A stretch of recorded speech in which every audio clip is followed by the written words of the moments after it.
To the March meeting of the Children, Young People and Lifelong Learning Committee.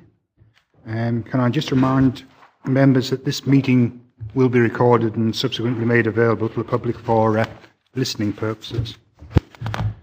So Lucy, have we got any SEDERUNT apologies? Good morning everyone. We have 21 members present. We are quorate, and so far I have received apologies from Councillor Fairbairn and Timothy Birrell. Not present are as follows: Councillor Ian Crothers, Councillor Hislop, Councillor Tate, Sam Scobie, Robert McQuiston.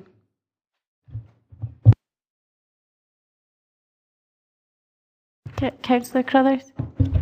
Hi, we've got apologies from Councillor Tate and Councillor Crothers. Ian. Okay, noted, thank you.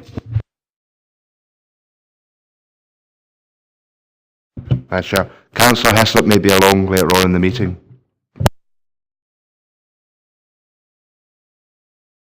Do you have any declarations of interest? No? Okay. So can we move to item 3 on page 7, the minutes of the previous meeting of 29th of January 2019. This item's for noting. I'm happy to note that. Okay, thank you. And item 4 on page 11. This is the Children, Young People and Lifelong Learning Services Revenue Budget Monitoring Report 2018-19 for the period ended 31st December 2018.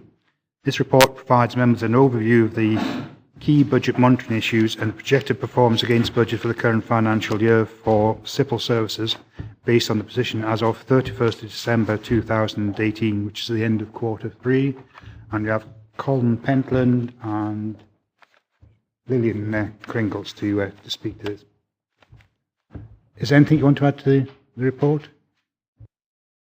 No, I've not got nothing to add, Chair, but happy to answer any questions as appropriate. Members? Ross, do you want to speak? Thank you very much, Chair. I'm on page 13. I'm looking at 3.9, which is pressure within residential placements. And I'm just wondering, it would be quite useful to know what numbers of children are where. So sort of if we could have a breakdown of where these placements are, because obviously I know that a lot of these high-risk children have very complex needs, but I think that might be useful. And on 3.10, is this a national trend of the rise of fostering and adoption and kinship care need, or is it a local trend? So, and what are the reasons for some of this increase?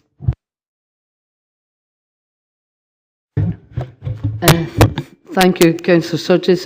Chair, I'll take this respond if I can. Just if I start off at 3.9, we currently have, at the time of writing, we had 9 young people who were in residential external units as a consequence of some challenging issues, and we had 6 young people who were children with disabilities. And if I start with the children with disabilities, some of those will be in, for example, an autistic provision, and some would be in terms of their profound disability of a physical nature.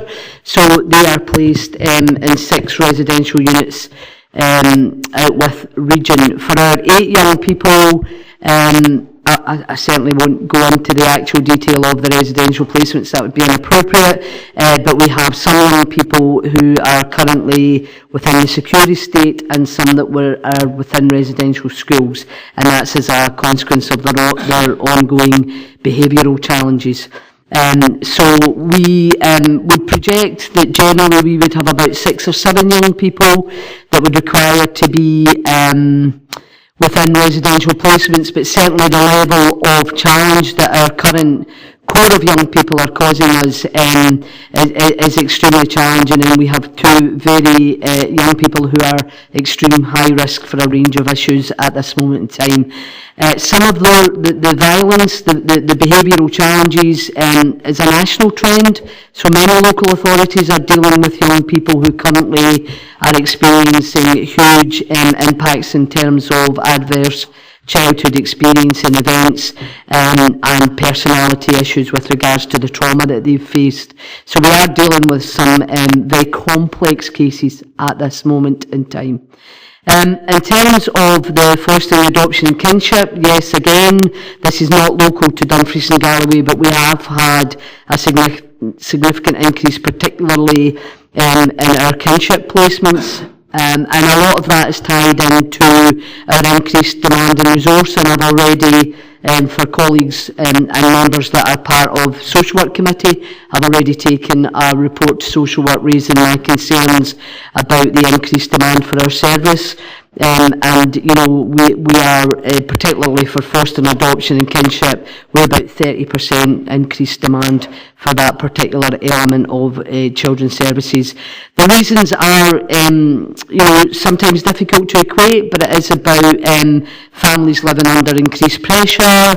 As I've already indicated, we've got some real family trauma related to adverse childhood events, and some of the challenges for our young people is how do they continue to live with those and deal with trauma. There are some concerns around the increased demand for mental health services, for universal credit, and a whole plethora of issues that impact on some of our young people and their families. And we clearly, as a frontline social work service, are trying to deal with those. Thank you. Thanks, Lynn. Katie? Share a couple of questions. First one's on the new social work out of our service, which contained within the budget, but it's going to lead to budget pressure now. Is this because we've not really did we cost out the cost of this out of our service when we put it in, or has it exceeded the budget that we put aside for it? Thank you. I'll again hope to clarify that. When we brought the service back in-house, clearly our projections were on the number of referrals and on the analysis of the previous 3 years' data provided to us by the West of Scotland out of our standby service. In reality, the number of referrals that had not been answered were never reflected in the information that we received. So, for example, it transpired that many of our partners' agencies had been calling for support, and those referrals had never been passed to ourselves. So that was one element of it, which we actually, our numbers of projected referrals and the staff required to meet that demand was less than we then in reality have understood in the first year to be the true nature and reflection of those numbers. The other element is the increased demand for adult services through the Health and Social Care Partnership and the integrated service. So at this moment in time, we're in the midst of concluding the first year evaluation, and I certainly would be taking that back to Social Work Committee in terms of giving a more robust statistical information on the actual demand for out of hours and how we will try to meet those needs in conjunction with our Health and Social Care partners. Katie? Thank you, Chair. Firstly, before I go on to my question, I just want to thank the officers. On the back page, we have an appendix with all the details. So thank you very much for whoever put that, because it's something that we've been asking in various committees and it's not appeared, but it has today. So thank you to whoever's put that forward.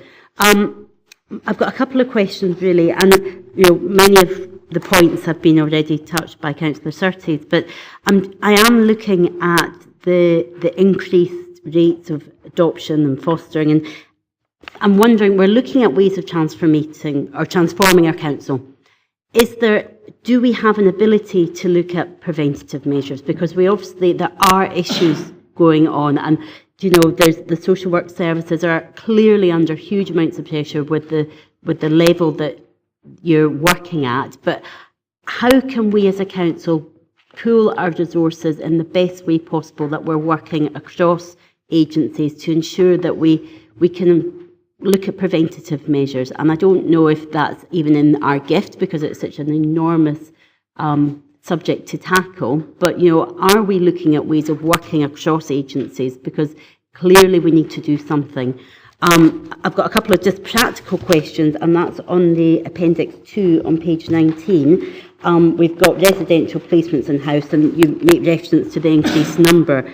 Do we have enough accommodation? Because we're talking about the increase in staffing to look after those that are needing, but do we actually have enough placements available locally? And also looking at the one at the out-of-hours in-house services, we're looking at opportunities to minimise this pressure. How can we do that while ensuring continuity of service? Because obviously we have got huge budget pressures that people are working towards and trying to resolve, but ultimately the service that's being provided, we need to ensure that there's a continuity with that as well. So it's maybe an enormous array of questions there, but if there is any feedback that you can give me, I'd really appreciate it. Thank you. Plenty of scope there, Lynn. Okay, I'll certainly try and give you a robust answer to those questions. In terms of our in-house facilities, we have 2 children's houses, and whilst we try to remain within numbers in those 2 children's houses, I have the statutory ability to go over numbers if required to try and keep young people in region, and we've had to use that more than I would have ever anticipated because of the increased demand. However, what we are looking at doing is trying to do much more outreach work with our staff from both units, which does reflect on some of the increased costs, but hopefully through that engagement in the communities, then, you know, we can reduce the number of young people that we actually need to accommodate into both of our residential houses. In terms of the preventative and the early intervention, we are just about to conclude the evaluation of our early effective intervention team, which has been running across the region as a consequence of some additional poverty funding for some of our most challenging families living in poverty and deprivation. The early indication is that that is starting to show some positive outcomes, but again, I need to conclude that evaluation and then have a look at, within our current budget, if there's any way that we can almost transfer some crisis budget to early interventions. Certainly the principles in which we want to work and move towards. In terms of other measures, we have introduced a new tool for social workers in terms of a process it's called Signs of Safety, which is about a different way of assessment and engagement with service users as they come in at the lower end of the scale, and it's a much more robust assessment and screening process. So we're trying to change some of the methods of assessment and intervention. Whether that will bear fruit very quickly is something that we'll need to evaluate as we go, but we're acutely aware that we have significant budget pressures, the support that's been given, and we will need to try and address some of those within that wider picture. In terms of the multi-agency work, I think we've got pretty robust children's services engagement with colleagues across the multi-agency, and we're clearly under the Health and Social Care Partnership, working with adult services to look at different ways of undertaking some of the kind of areas that are jointly beneficial, if we could do them differently. So there's a whole review going on just now of a range of services within the delegated adult services and within children's services. We absolutely want to do things more effectively and efficiently. I think we would never have anticipated the increase in referrals that we've received this year, and how you continue to deliver that and make those changes within those very challenging increase in demand is what we're facing at this moment in time. Jim McComb. Thanks, Chair. Lillian, you've been very good giving us figures for external residential placements. How many internal placements do we currently have? We currently have two children's houses. They're both 4-bedded units, so on any given day we will have 8 children within our residential houses. As I've said, unfortunately, a couple of times this year we've gone up to 5 in both. But generally, we would, our principle would always be to have 7 out of those 8 beds used and 1 for an emergency. That's more challenging. just a follow-up, Chair, to the point Ros raised at the start, 3.9 and 3.10.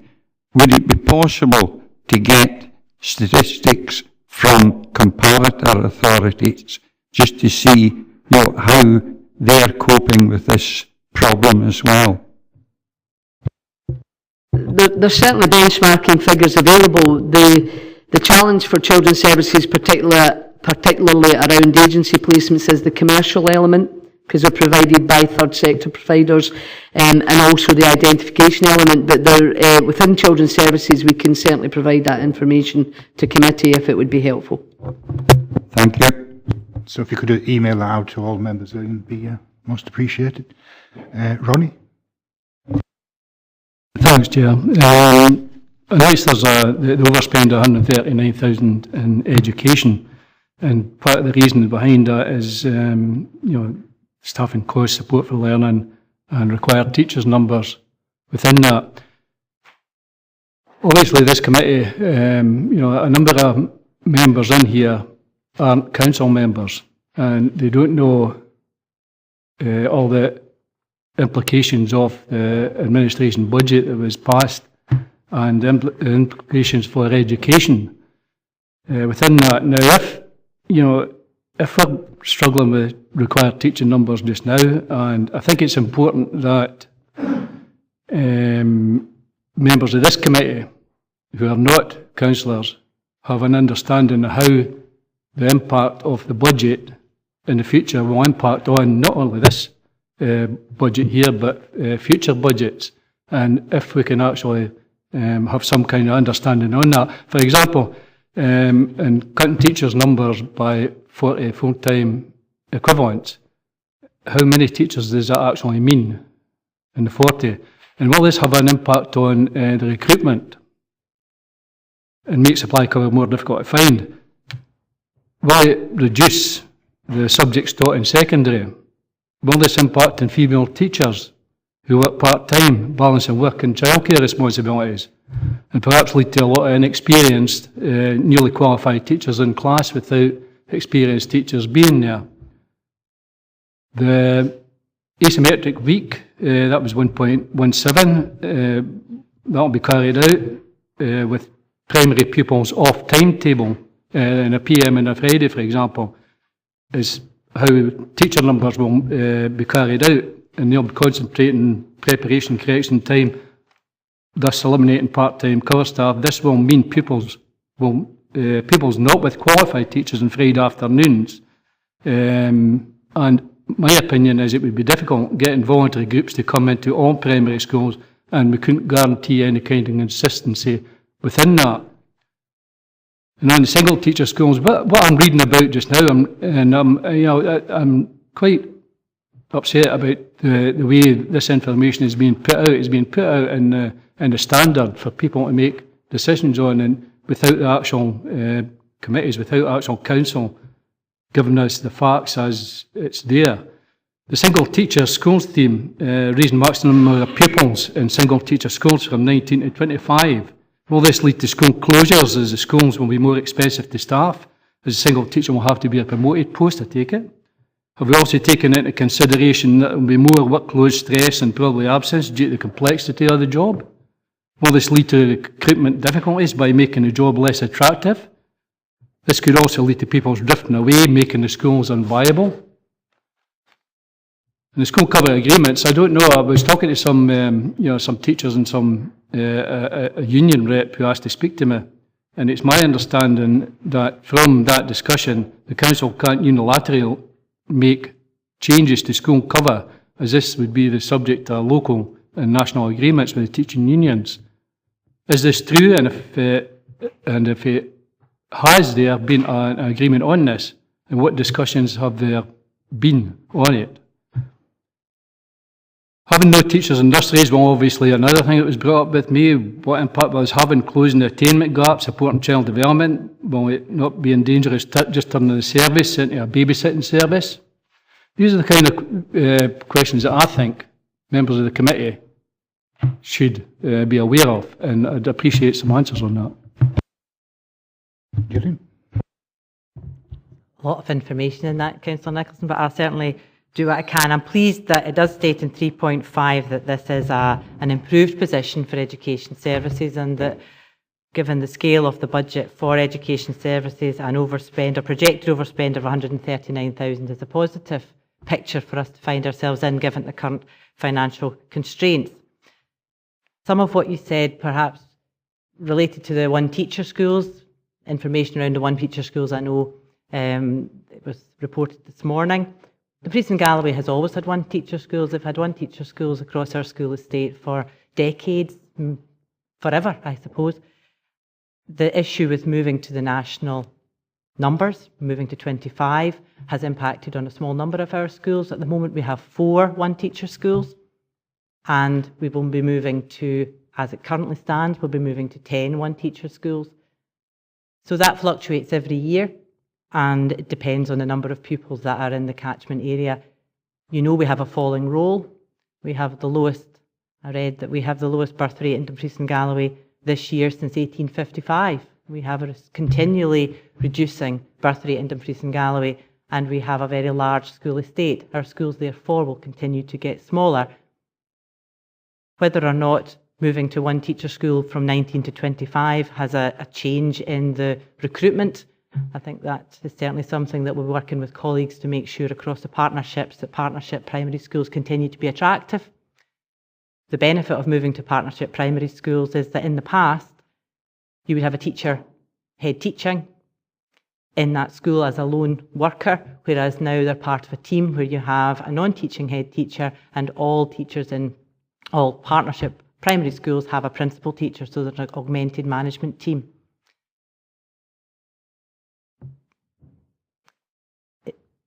That's the issue I have with the one teacher schools. Which one would you like me to take now?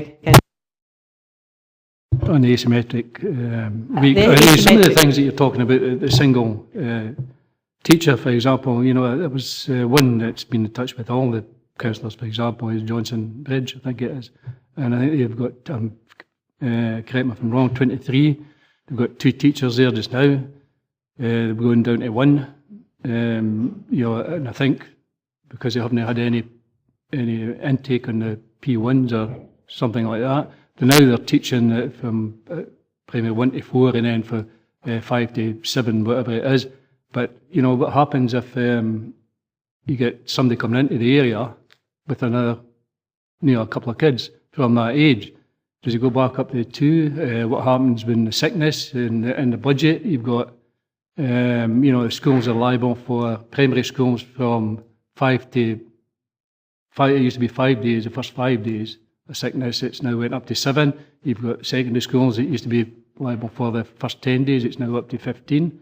So there's lots of, you know, implications for individual schools. Okay, there's 3 things there. The first thing was about the policies and procedures for single teacher schools. That's operational, and again, we've always had policies and procedures for single teacher schools, so that will... It's numbers. It's the numbers have changed. The numbers have changed, yeah. Simply that numbers have changed. The asymmetric week, we're not moving to an asymmetric week. That was a budget proposal that was put forward, but school days will remain as around about 9 o'clock till 3 o'clock. Not all our schools open and close at the same time, but the asymmetric week was not chosen to take forward, so that current school delivery model will continue. And you made a third point, which I have forgotten, sorry. Okay, the other ones was, you know, regarding the cover issue. Yep. Yeah, the cover issue. I think the EIS are mistaken to feel that that is a local matter. That is not a devolved matter under the conditions of the LNCT. It's a matter for the devolved school management arrangements. So it is who pays the cover is a local decision.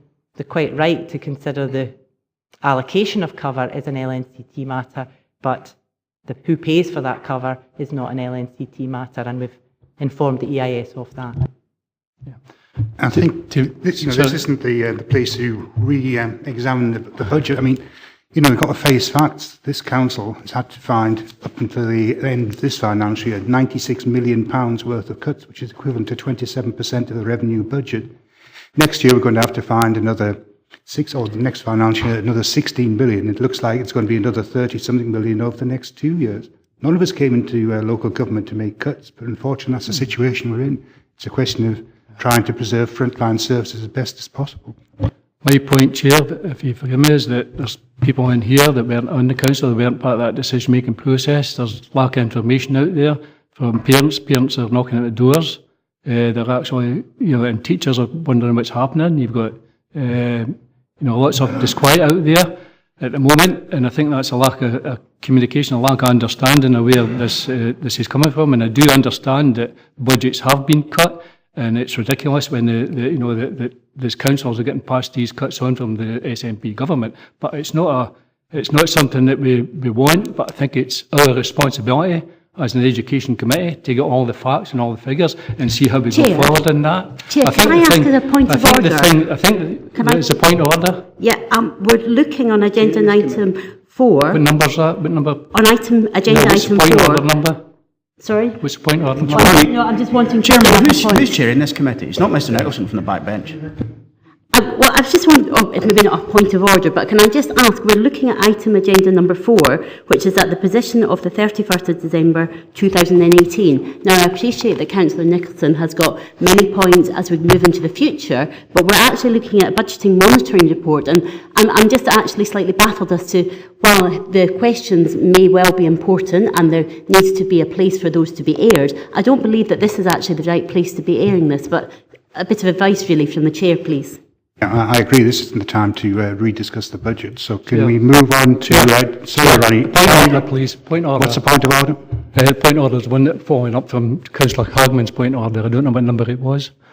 But the point that I was making there is that there's, it was on the £139,000, gap and the additional spending as well. And I think it's incumbent on us to get all the information about how we're going forward with these budgets and how we're going to sustain budgets in the education and cover these, these discrepancies, these overspends, and that's all to do with the next budget, because that budget is now in place from the council. It is now in place. That budget was agreed at council. There's no 3 days, there's no nothing. That budget, as soon as it's agreed at council, that is it in place. And I think it's incumbent on this council and all the members to have that information.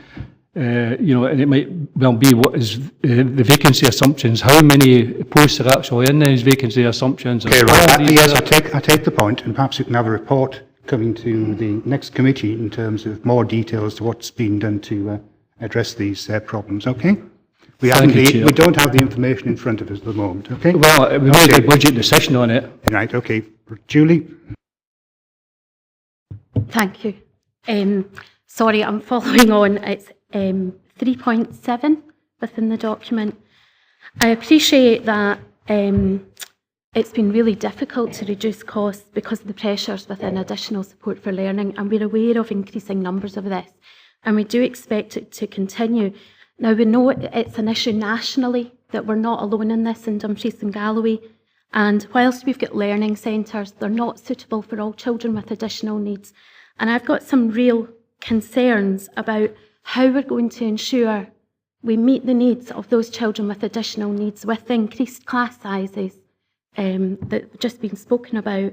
And we've obviously already under a lot of pressure within education. We've got difficulty with recruitment and retention.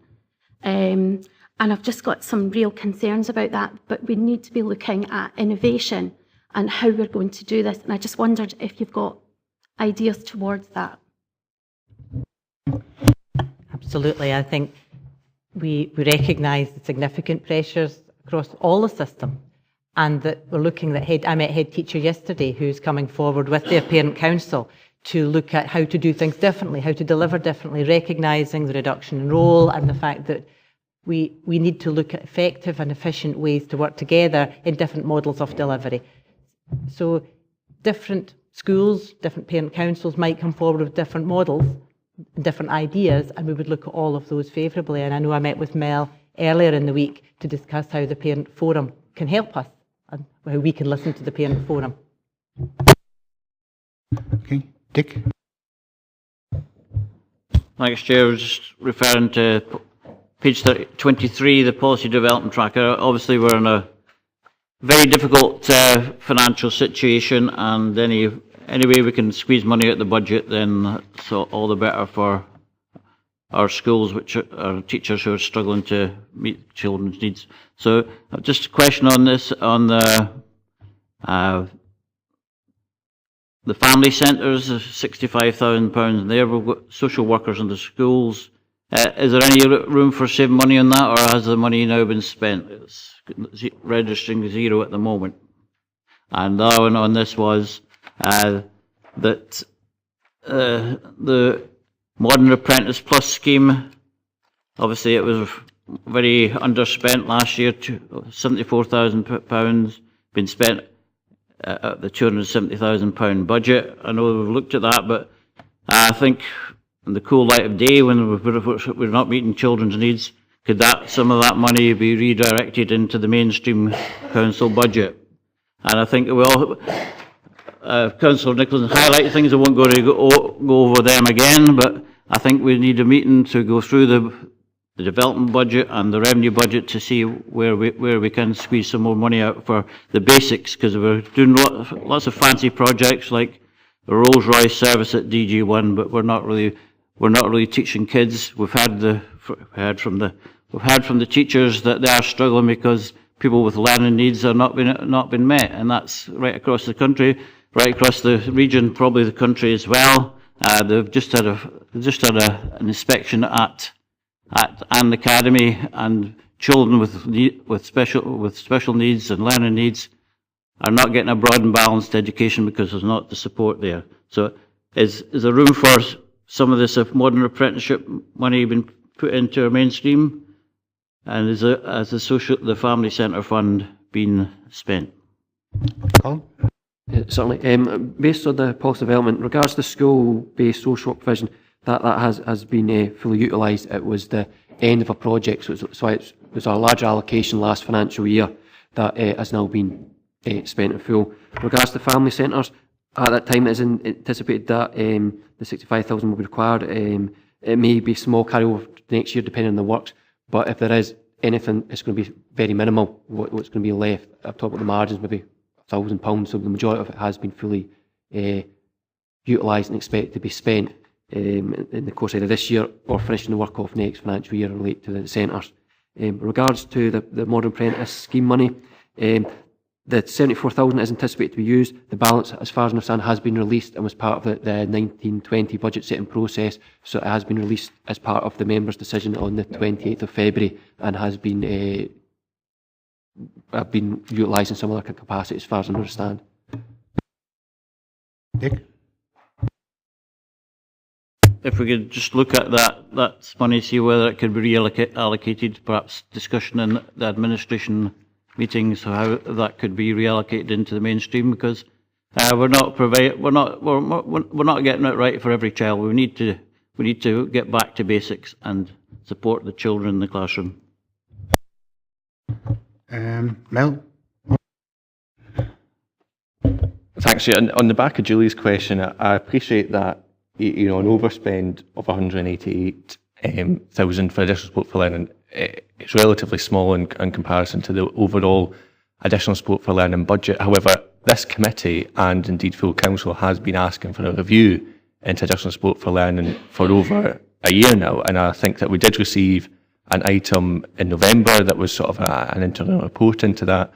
Speaking to teachers, I know where some of that overspend will have came from, and I can appreciate the huge difficulties on all budgets across education. But I think that certainly I was quite surprised to learn that we have a couple of different policies, but not sort of one overall policy on how we make sure that we meet the needs of every child who has some kind of additional support for learning that we need to meet. And I think I would really expect, to be able to see that review and for us to be able to say this is what our strategy is going to be. But until we receive that review, I don't see how we can form that strategy. And I think I would like an update on, how is that review progressing? We've heard about it. We haven't quite seen the results of that. But I think there's an urgent need to actually have a look at the results of that and to work with parents, pupils and teachers and union colleagues to make sure that we can get a strategy to meet the new needs that are being presented by pupils, to make sure that we protect the education of all kids in the classroom. Jane? Thank you. Certainly, the restructuring of support and learner service had been implemented. It was reviewed and evaluated, and we indicated to committee we would come forward with a review of that service. Subsequent to that, there have been additional savings taken from the supporting learner service, which are deliverable with an additional review of that service. So I felt it was fair to Hugh and his team not to bring a review until we had completed the expectations of the budget savings process. And I absolutely commit to you that we'll bring that review to committee in the autumn at the latest. We will be looking at our internal provision, just come from a meeting this morning with colleagues about our additional support for learning provision, our accommodation for young people so that we can keep them within region, and to prevent costs hitting other budget codes that we've already referred to this morning.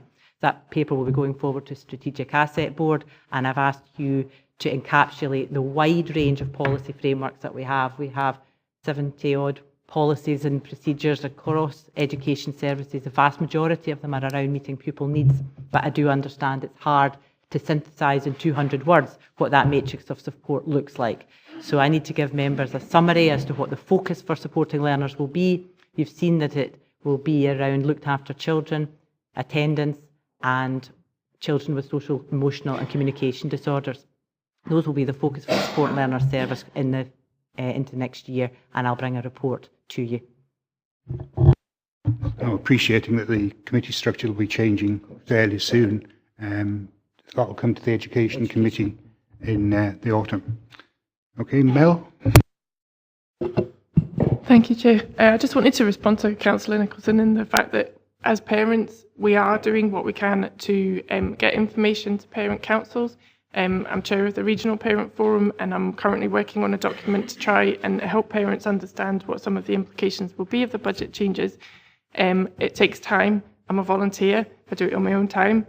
I am working with a lot of schools that will be affected to support the parent councils to find ways for them as independent bodies to support their schools the best way they can with the changes that are coming. It is acknowledged by all parents that nobody wants to do these, make these changes, but they have to happen, and now we need to work together to find the best ways to do it. Just to let you know, I am on it, and I am aware of some of the information that you may think I'm not. Thanks, Mel. Yeah, I think we all agree we are in very, very difficult times in terms of not only education but social work, etc. And lots of the council, all their services. And it is a question of how we mitigate the cuts. George?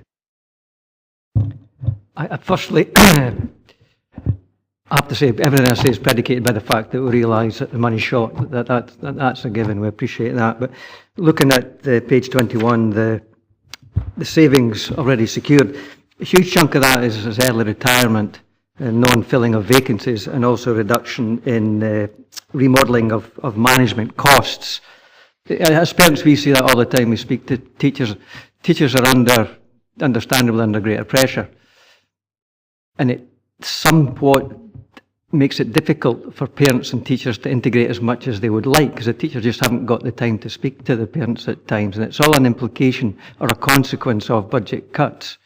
And we've all heard anecdotal stories about teachers paying stuff by themselves. I know in my own daughter's situation, one of the teachers came in with her own printer and colour cartridges for her dissertation. Also at primary school, a teacher going out buying material for the kids that couldn't be within the budget. These are all consequences, albeit very small, that's having a big impact on the morale of teachers and the delivery for students. My question is, have we any way of assessing the impact that all these cuts have had, both now and in the future, of the school pupils and the teachers and their opportunities in the rest of their life? Because the implications will be long-lasting.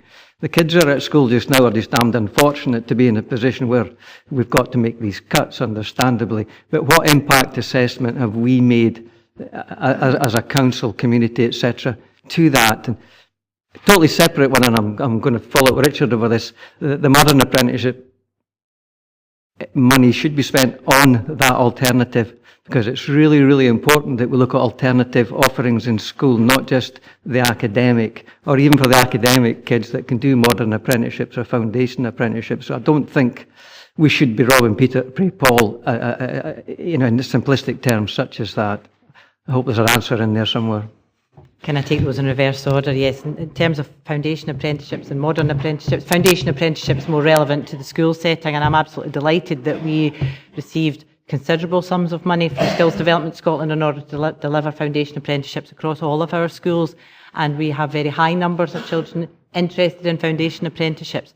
So that is out with the budget setting, because this funding was specifically for people that we employ. In terms of opportunities for young people, foundation apprenticeships funded by Skills Development Scotland and working in conjunction with the college, we will have high numbers, I would anticipate. I don't have them, but I believe we have gone over target, and I'm meeting with Scottish Government and Skills Development Scotland in 2 weeks to discuss that with them. In terms of your question about impact assessment, there's no correlation between spend and attainment of pupils. Audit Scotland did that work nationally over 10 years. Our outcomes for pupils have increased year on year against the 10 main outcome measures, so that we know that our pupils continue to attain well, and we know that there's no national or other international comparisons on the link between spend and attainment. I know that we only measure certain things, and it's not all things to all people, but there's no, of course, when you decrease the investment in young people, people are concerned, but I think it's my job and the job of the head teachers and school management to make sure we make best use of the funding that's available. When I met with the head teachers earlier in the week, we reiterated that from the budget savings that have been taken this year, it's around 18% have come from central management guidance and support, 1% on secondary schools and 2% on primary schools. So in an overall difficult budget situation, 1% reduction in secondary schools and 2% in the primary school operating budgets. So that continues to be a manageable, although disappointing, but it continues to be a manageable reduction in the budgets to schools. Okay, so can we move to the recommendations? Yeah. Okay, I'm just interested in, some of the things that Councillor Brody and the other members were saying about having a look at funding and how to utilise it. And thanks very much, John, for a feedback. It's not complete, not exactly what we want, but it gives us a stand, within that. Within the CYPLL service, there is a number of reserves. These reserves total about £2 million, I think it is. Now, within that, there's, there was the one for the £350,000, which was the Education Act response. Now, everybody knows that the Scottish Education Act wasn't put into play. That money is still there. There's, it's been there for 2 years now. There's going forward. There's no plans at the moment to actually spend that money. So I think it's worthwhile looking at these reserves and see what we can actually, mitigate some of the other things over the year, mitigate some of the cuts. Maybe it may help. There's stuff in there for example, people's autism. There's social work out of our service review, a PPP contract. There's various things, and there's provision for savings mitigation, which is £167,089. But we should be looking at all these things as a whole. We should be seeing where there are opportunities within that to mitigate some of the savings that's being taken and to help us over this year anyway. Yes, absolutely. We'll take every opportunity we can to review any reserves that we hold. In terms of the £350,000 reserve regarding the Education Act, that was to provide a 3-year cash conservation for re-job sizing of secondary school principal teachers, and it was to allow the schools to review their curriculum and their management structures and provide the head teachers with a buffer over 3 years should they wish to change and reduce their management structures. We've now completed that work, and if we have overestimated that, if we have saved more than we need, we'll certainly look to reinvest that. Okay, so Move the recommendations. We're asked to note 2.1 and 2.2, the progress made to date, 2.3, 2.4, 2.5, and on the basis of the discussion this morning, to bring another paper to committee, probably not the next meeting of committee, maybe it's the one after that, by the time we've seen what the impact of the introduction would be. So I don't know when the next one would be. It'd be May, probably. July, okay, so could bring something to the July meeting. Chair, if possible, could we get it as soon as possible? If it's ready for the next one, if we could have that, because I think it's important as making decisions on budgets. Sorry, the director tells me we won't know until the enrolments are complete, so I think we'll go with the July meeting. Members are in agreement. We may as well have fuller information rather than positive information. Sorry, are we happy with that, members? Okay, thank you. So if we move to item 5, the Northwest Campus update, on page 25. This report looks at some of the background to the closure of the Northwest Community Campus in September, the leadership and management of the return to NWCC, support which has been organised for students, communications and engagement with stakeholders, progress with the building and plans for the return to NWCC. Members are asked to note the update and agree the timescales for the return, bearing in mind that some of these have already happened. And we've got Barry Grimm, the operations manager, to speak to the paper. Is there anything you want to add, Barry? Yes, I've just got a wee update really since the paper was written. I was speaking to Paul McCulloch this morning, and Paul just wanted to pass on if anybody had any specific building questions, he'd be more than happy to answer them. He wasn't able to make today's meeting, but we both agreed that we're making very good progress.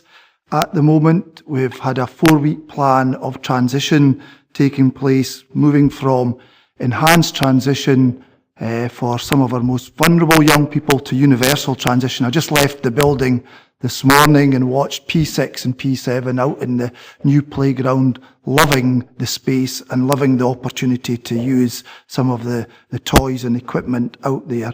We've been involved in training of staff, primary and secondary, and some non-teaching staff as well. We had a very successful open event on Saturday, and we've got one tonight as well. And the feedback from parents and members of the Parent Council was that on social media they were very positive about the access that they'd received, and also when they'd been around the building and what they were able to see.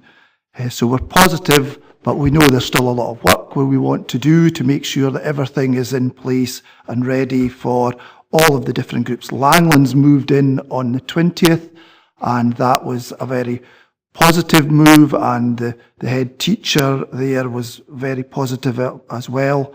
The primary and the nursery will move in next Monday, and the secondary will move in on the 3rd of June. So there's lots of things going on, but we are moving forward in a very positive way and working through all the things that we need to get right before everybody's in there. Members? Ronnie? Thank you, and thanks, Barry. I had a chat with Barry yesterday, and it was, it's the feedback I'm getting from parents and from others is very, very positive, and I think there's been a lot of hard work done in here, and I think staging it the way we've been doing is the proper thing to do, and I think parents really appreciate the effort that's been put in there. One of the things is that this evening there's supposed to be an open day, and I've just looked at my diary, and Councillor Ferguson's cancelled it.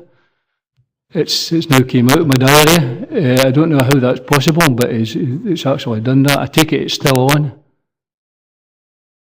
Yes. The open event is still on tonight. It's on from 5 o'clock till 8 o'clock. Yeah. And you're very welcome. Yeah, thanks. Yeah, that's been pointed out as well. I think it's a glitch with the IT system rather than any change in the agenda. So it might be worthwhile just ensuring that a cancellation of the cancellation is sent out. Katie? Thank you, Chair. It's not really a point hugely related to this, although I am welcome to see the report, and I think it is really positive to go forward. And I am looking forward to the North West Community Campus being as popular as what our WT campus is. And it's just actually a point of thanks that I want to put to actually Gillian, because I'm aware I'm involved with the Dumfries and Galloway Youth Orchestra, and they have been able to book the WT campus for one of their upcoming concerts. And I'm really aware that within our budget we wanted to make all our schools open to the community, and that is happening with WT. So I would like to thank the officers involved with that for ensuring that, but also I look forward to actually getting the North West Community Campus part of the community going forward. And I think it's really important that at these open days, the invites are going out to the whole community, not just the schools, because I think it's really important that we invite our community councils, our community groups, and say to them that actually this is a facility for our whole community, not just those children in school between 9 and 3. So I would hope that even maybe not at this point, because obviously we need to get the school up and running, but in the future that we can perhaps have open days for the wider community and how they can access this really important facility in Dumfries. Yeah, thanks for that. I think that's our desire as well. We want it to be open as part of our community. You can't have a huge building like that in your community and it's only used from 9 till 4. I think we want to try and plan for access for as many different groups as possible. The sports hub will be part of that, where the community are encouraged to come in. The chair of the community council was in on Saturday and to have a look around, and it would be part of our plan once everybody's in and everybody's settled to open that to a much wider open event. So it wasn't just about pupils and parents, but yeah, I agree with you. Yeah, I attended the open day on Saturday, and there was a real buzz about the place. There was a continual stream of parents and youngsters coming through the doors, and it was really good to see the parent council working so well. There's been a real tower of strength in terms of the closure and the reopening of the North West Community Campus. So I think we should record our thanks to them and to the pupils and the staff and everybody who's been involved with this, and the officials throughout the council who worked really hard to get this back on course. And given the location of the North West Community Council, I think it will be transformational within the North West communities. And it's our intention, we use it to its maximum potential.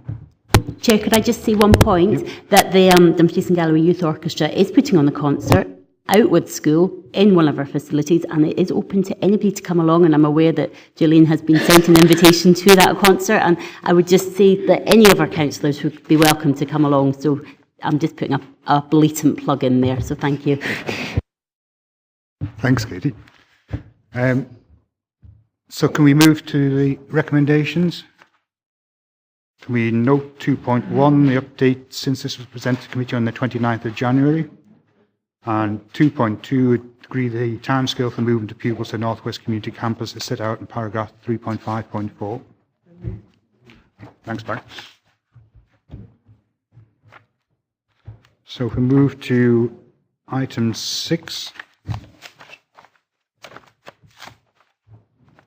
on page 31, this is the standing item on the agenda, the early learning and childcare plan for the expansion towards 1,140 hours by 2020-2021.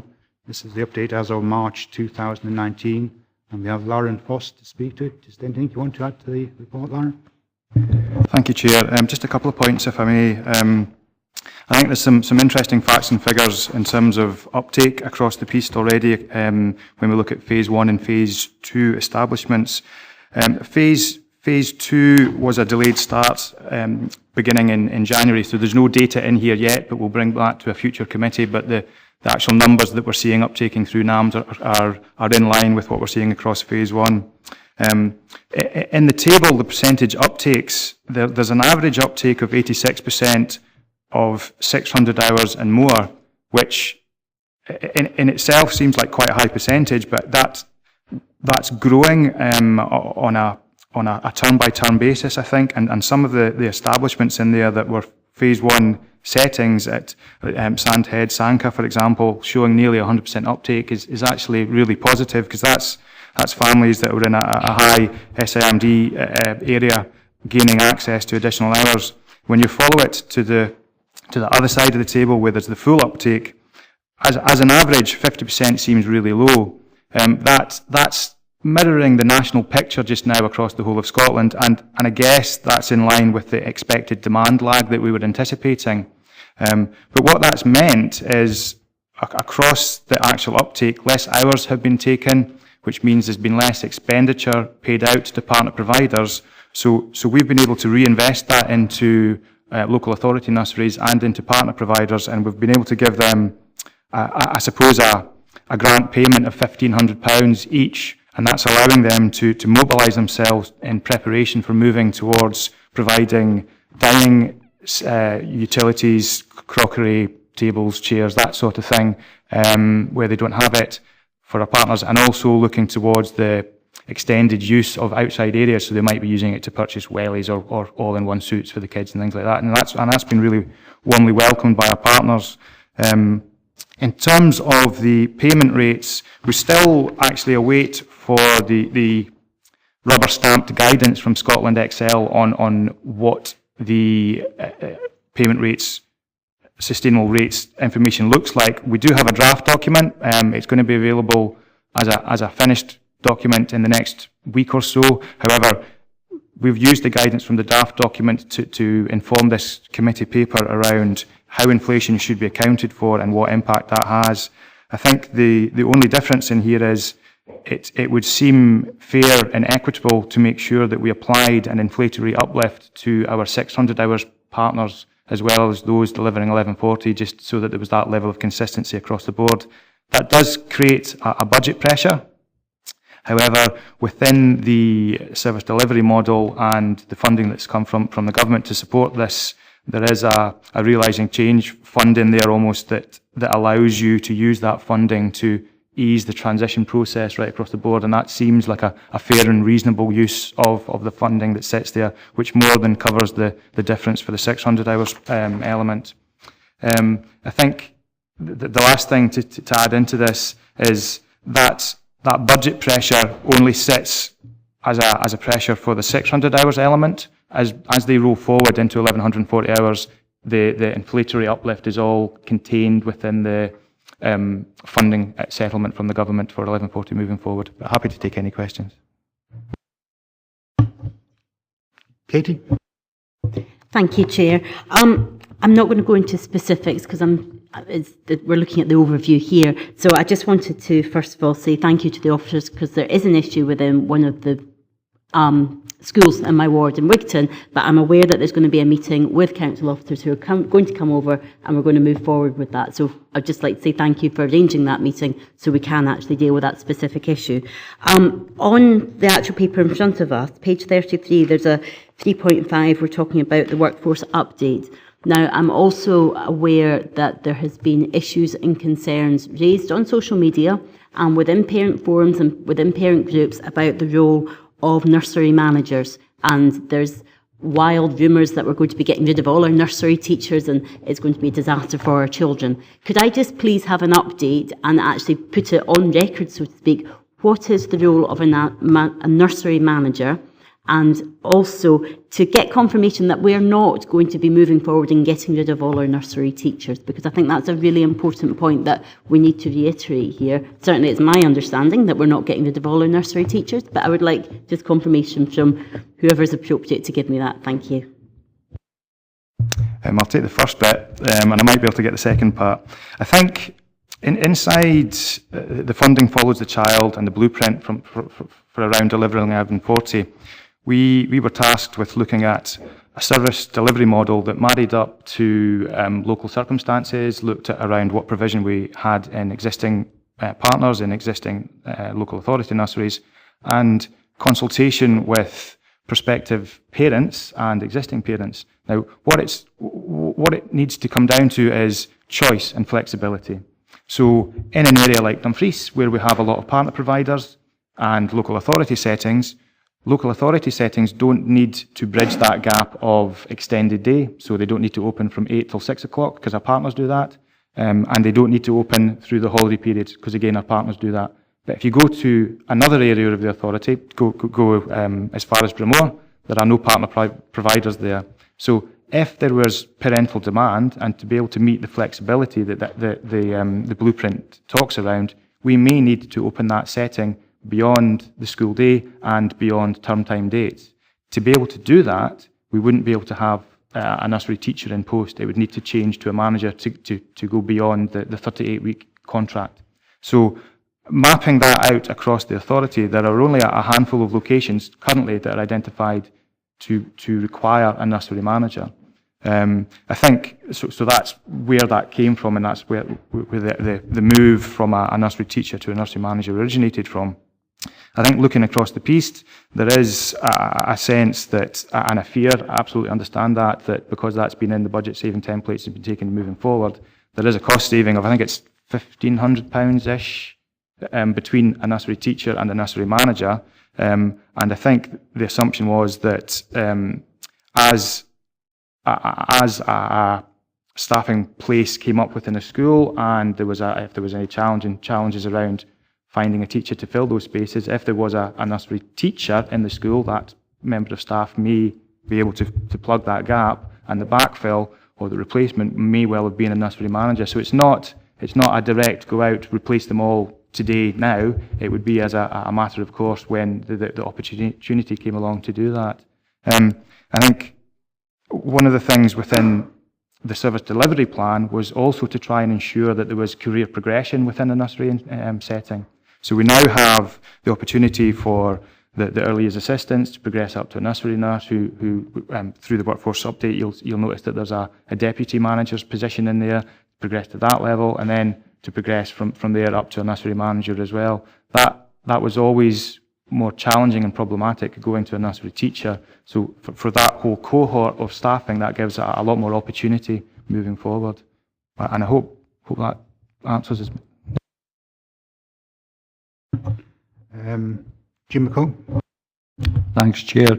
3.1.1, the top of page 32. The table of uptake. How do you account for the enormous variation in uptake? Because I notice 3 of the nurseries in my ward are the 3 lowest in terms of uptake. You know, there's one there, only 10%, Glen Luce. I wish I knew the answer, Jim. Ultimately, it's parental choice. It's up to parents around whether they want to take their full entitlement or not. They have a choice of taking a full 1140 hours or nothing, and everything in between.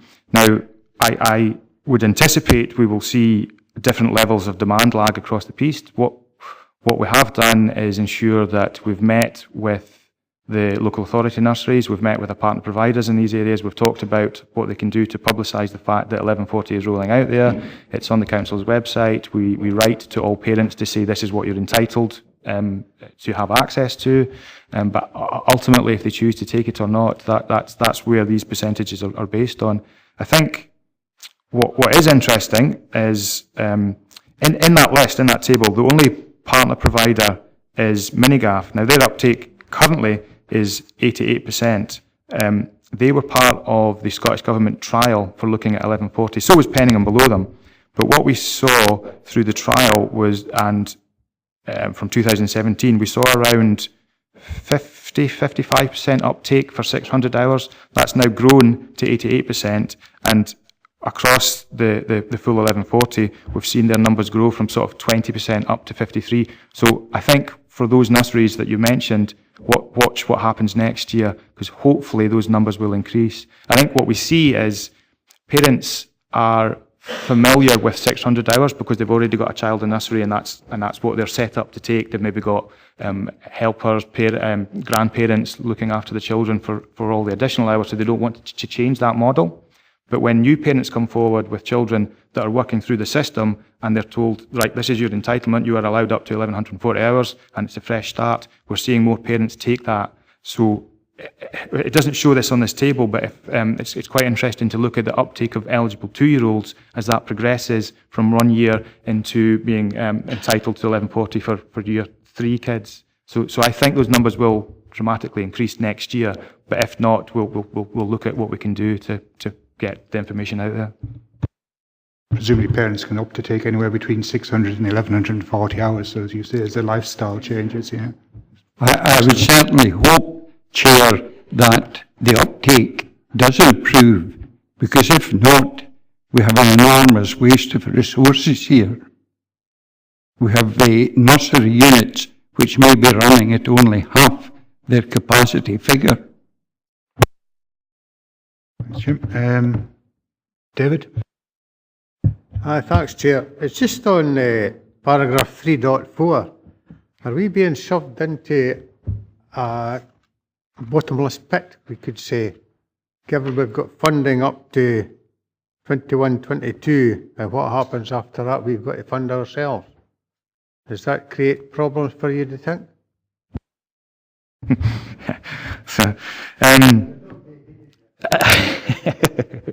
I think what we've been reassured from the government is that we have the multi-year funding to deliver the phased approach of 1140 until August 2020. At that point, it becomes business as normal, and so any funding for ELC provision comes down inside the full settlement. So at that point, it's not ring-fenced. So at that point, it would be wise to reconsider how we account for inflation. So we will still get the full allocation to deliver ELC, but there may be some nuances around how inflation is accounted for within that. Jim Dempster? Thanks, Chair. I'm sure Jim McComb has already asked my question, but I find it astonishing in Table 2 that Kellerholm and Sanquhar are 2.5 miles apart. They have the same employment or lack of employment opportunities, and yet the difference in uptake is absolutely astonishing. And Kellerholm is probably the biggest SIMD area in the whole of the region. I see we've also got 10 graduates on page 34354, and presumably one of them is in Kellerholm, and I'd be really interested to know why the uptake isn't greater, simply in the interest of the children rather than the best use of staff. There seems a strange anomaly in such a very, very small geographic area. And I don't expect you'll be able to answer that today, Lara, and maybe your response that as parents realise the opportunities and new parents come in, maybe that will increase it, but I'd be concerned if it remained at that level. I would agree completely. I think these figures have been a bit of an eye-opener in some locations. Unfortunately, the timing hasn't helped us here in that we have just gone through the enrolment process for moving into next nursery year. If those numbers were available, we'd have a better idea of what those percentages had changed to. So it'll be interesting to see what they are next committee. And I think certainly for the ones that certainly like the Glen Lewis at 10%, we're going in to try and understand why is that and ask those very questions. Is there something about the setting? Is it why is it at that percentage? But that'll be based on what the uptake of the recent enrolment was in February. Thanks, Baron. I've got Rose, followed by Richard. Oh yeah, I think actually my point's probably been made, but some of the questions members are getting are regarding clarity about the funding following the child, and if the parent chooses a private sort of provider, just to clarify that. Yeah, what am I better doing here? I think inside the blueprint, the funding follows the child principle basically means that across the authority, if you live in a real wild example, if you live in Drumore but you work in Dumfries, if you want to take your child to nursery provision in Dumfries, you can do that. And if that's at a local authority setting and they have a space, then that's fine. They get that place there. If it's at a partner provider, then they get that space there. If it's with a childminder, and you can have a blended model as well. I think if I can quickly just find the right point in here. Yeah, so what the blueprint states is a child will be able to access their funded hours with them if they have a space available, can meet the child's needs, and the setting is willing to enter into a contract with the local authority. So effectively, any partner provider that meets the national standards is contracted with the local authority and then has a space, irrespective of where they are in the authority, then that child can go to that setting. Okay, so I've got Richard followed by Julie. Thanks, Chair. The bottom of page 32 refers to the additional support for learning is paid at a supplementary rate, and we're increasing the rate by the same amount as the rest of the hours. I've had concerns that additional support needs are not being met in a nursery setting, that providers have to deal with children who've got complex needs, and it takes forever to get a diagnosis so that they can get support in place. So that either the child is isolated within the nursery setting, or they're part of the main group and they cause lots of disruption, and it affects the education of the rest of the children. So what processes can we put in place to make sure that we identify needs quicker here, and also if this is happening, then we're not really getting value for money for this great project we've got here. So there's a few things in that. The identification of any support requirements for nursery children is generally identified through the educational visitors or through the area teams, who would then, looking at the budget available to them, assign a set number of hours to the individual child, whether that's inside. So if it's in a partner provider, they would allocate a number of hours based on this value to say that goes to the partner provider to meet that individual child's needs. If it's in a local authority nursery, it's the support for learning allocation is to the school, and the school can choose how and where that works and sits. I think one of the things that we're discussing with Hugh Smith's team around that is there an opportunity maybe to almost ring-fence the nursery side of it through the multi-year funding allocation from the government to support nursery work more sooner, I guess, more accurately. But that's an ongoing piece of work that we're on just now. Just a follow-up question, please. Just do we know how the situation really, how learning support needs are being met in nurseries? Do we have a sort of a broad picture of what's happening there? I don't have that just now, I'm afraid, but I'll be able to ask and come back to you with it. Julie? Thank you. I'm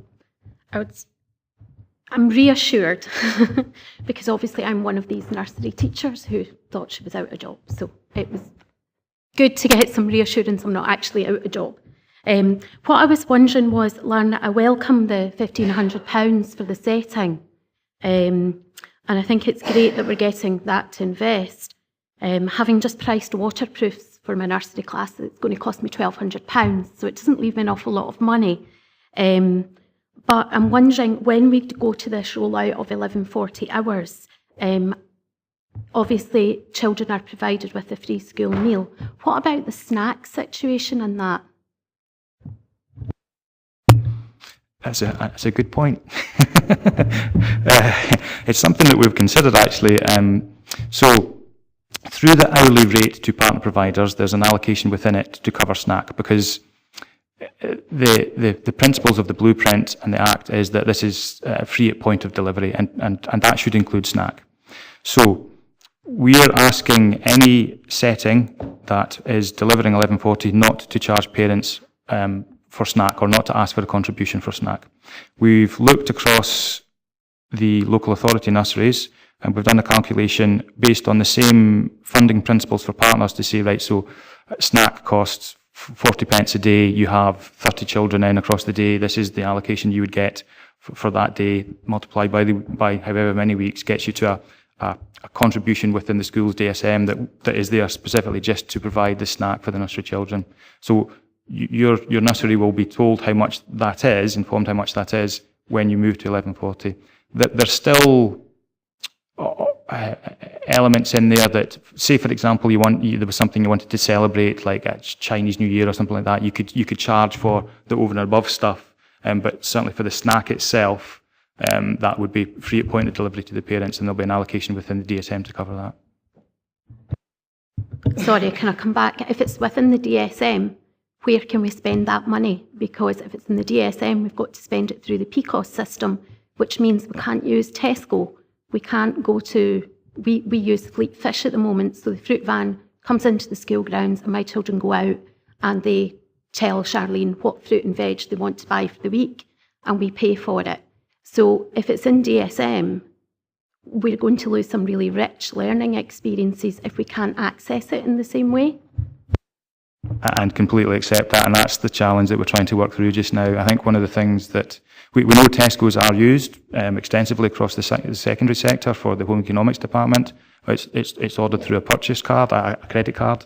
One of the things we're looking at is that a model for primary schools? Is there a model for nurseries to still allow that? It doesn't get around the Fleet Fish coming, and so those are the questions that we're actually looking to have come into the centre, so we can try and find answers for them. From the centre's perspective, the only way we can give you money is as an allocation within the school's DSM. It's what happens at that end around how that can be used. Okay, members, can we, Ronnie?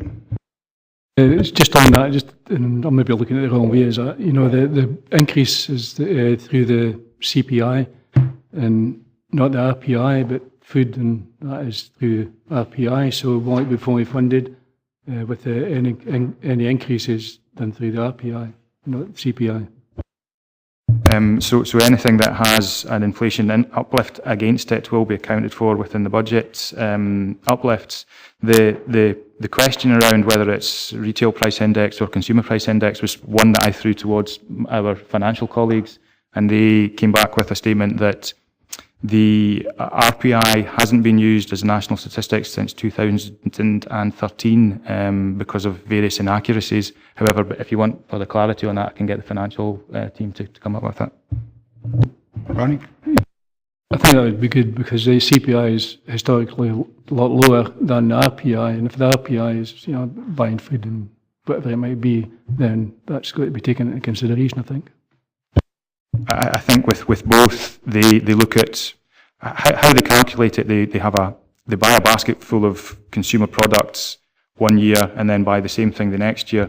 RPI, the difference between it and the consumer one is that it also includes for back of house costs like mortgage and rent and those kind of things, but I can get further clarity on that.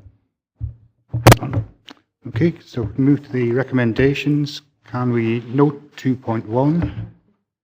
Agree 2.2 regarding the inflation rate. Agree 2.3 once again with regard to the inflation rate. And 2.4. And note the progress 2.5 around workforce planning. Thank you. Thanks, Larry. So if we move to item 7 on page 37, this is Home Education, Introduction of New Policy. This paper provides an update on the outcome of a consultation exercise undertaken with home educators across Dumfries and Galloway. The response to both the request for written responses and the attended open sessions was low, 2 written responses and 9 attending the 3 consultation sessions. The matters raised, however, are of significance as related to the policy underlying legislation. For this reason, it is proposed to engage further during the summer to further consider policy with a view to a revised policy being brought to September committee. And we have Neil Carruthers to speak to the report. Is there anything you want to add, Neil? Nothing to add over and above the introduction you've given. I'm happy to try and answer any questions in relation to the policy or the consultation to date. Members? Katie? Thank you, Chair. Yes, obviously we looked at the new policy at our last committee. It would have been useful to even have a reference to that within this paper. I mean, obviously we don't want to be printing off reams and reams of paper if we don't have to because our papers are big enough. But actually just as a point, it would be really good to have that in the appendix. And it is coming back where we'll be looking at that. My question was, I appreciate it's really low numbers of people that have engaged with you, and there's 2 families and a total 9 individuals attended the sessions. Out of those 9, did that include the 2 people that had sent you written responses? So, do you know, because 9 individuals attending, you think, great, but have if they had already, that's only an extra 7. There's just clarity I was looking for on that one. Thank you. The 9 people that attended included 1 who had provided extensive written correspondence to us. The other one who provided written correspondence to us or written response to us is no longer home educating. And it's because of the extent of the feedback that we've received that we would want to engage further with that one individual, because they also happen to be a local representative for home educators and are someone who home educators would go to as they go through the process. So it's important to try and resolve this matter with them. David? Aye, thanks, Chair. The concern I've got, he'd open sessions, it's on page 41, the third one down. Child's planning meeting, concern over unlawful data sharing. Statutory guidance, not just the view of council solicitors, may need to be a legal challenge. I've got a concern there. If, say there's a medical representative goes and visits this child and has got concerns, are they restricted from passing that on to, say, the likes of social work? To attend to that, if they feel that the child's needs are not being protected properly? It's a good question. It's a hugely contentious area. Since home education guidance, national guidance, was written in 2007, you've had various pieces of legislation coming in, which include the General Data Protection Regulations and the whole GIRFIC agenda. Now, I think if somebody has, the key point here, if somebody has issues relating to a child which are child protection issues, they are taken forward through child protection procedures which negate data protection, as I understand it, negate the issues around general data protection sharing. So if there's child protection issues, agencies and individuals will go ahead and share information in relation to the well-being of that child. The issue for home education policy, however, is that we're trying to ascertain that. And the key point that is at dispute here is that if there are no live child protection issues, then what right do we have to share information? But paradoxically, how can we establish whether there are child protection issues if we can't share information? So that's the significance of this and why we want to work with the home educator and with legal colleagues to try and bottom this out.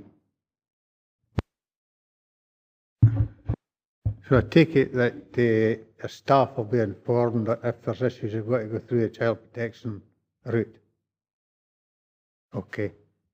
The policy makes reference to child protection. It makes, and you know, the policy that was going to be introduced and the policy that we have just now, which is, although in abeyance is still in place because it's not been replaced, makes reference to child protection guidelines. So if there were concerns of that nature, they would be routed through child protection procedures, not through home education ones.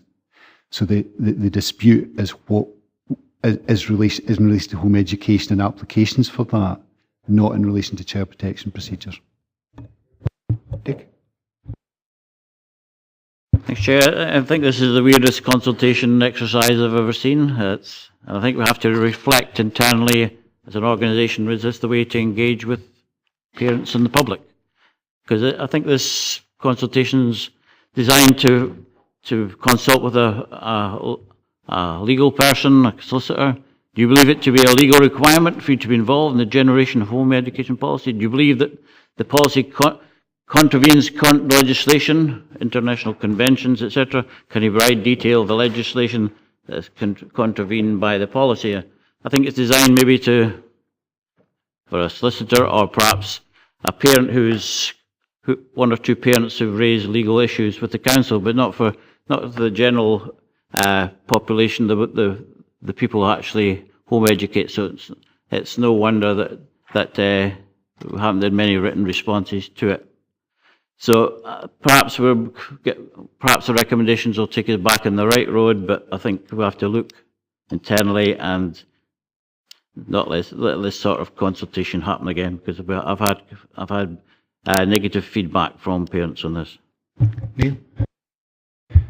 We responded to comment received from elected members in relation to the framing of the questions. You may recall that the decision to go to consultation on this paper was as a consequence of committee members receiving 4 sides of what were written as quite legalistic points relating to the policy. The feedback that we chose the questions in consultation with a reference group that included a home educating parent with the parent council or the area parent forum and those that were involved in the generation of policy. And it's resulted in written feedback to us running to 16 pages, which is very detailed in relation to international conventions, national legislation and indeed guidance. So the comment that was, or the concern around this, is of a legalistic nature, which is why the questions were posed in that way. It's telling in and of itself that we didn't receive huge numbers at open sessions or indeed huge amounts of written correspondence back on it, because by and large people are going through the home education process and really don't care about the policy, but those that do care very, very much in relation to the fundamental questions. That's why this was framed specifically as it was. Dick? Yeah, I think it was designed for 1 or 2 parents, but not for the. But it was a consultation for the whole parent body or that home educates, not just 1 or 2. I think we could have dealt with those people individually and taken up the points, and because there are legal issues, they're not questions.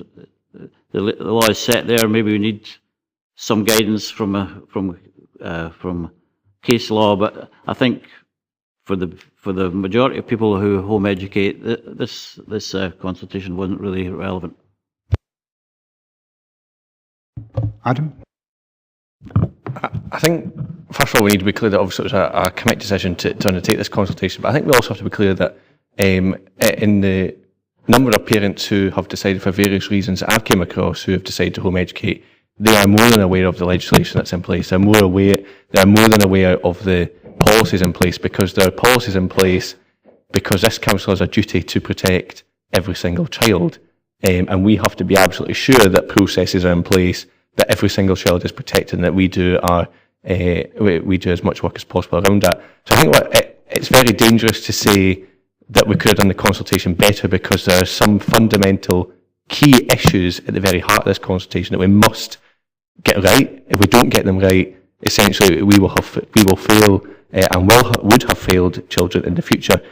And I think we have to be very careful. Consultation is great, but the first question always is, who are you consulting?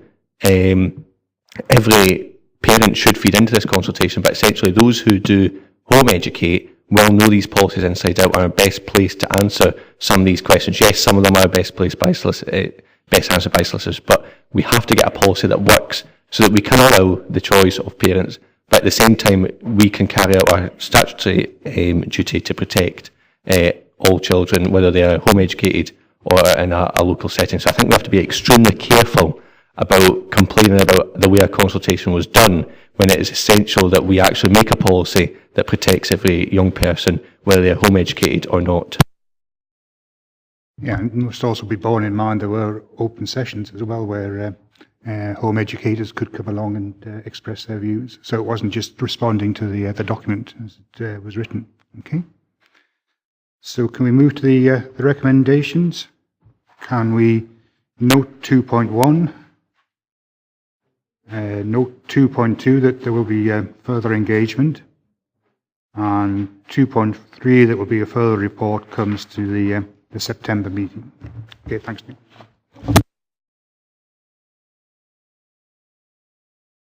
So moving on to item 8 on page 43, the DG1 business plan.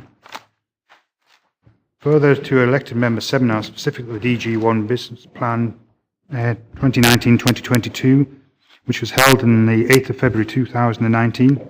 Members are presented with the document for consideration and approval. The document is a culmination of significant work by officers, and in terms of its style and content reflects best practice within the public sector leisure providers. Members present at the seminar engaged in detailed debate on all sections of the document, and the business plan has been amended to reflect members' comments. In addition to the key areas of operation and performance data of significant importance in terms of today's committee are updates regarding the first floor and second floor operations of the building and a proposed way forward in regard to car parking at the facility.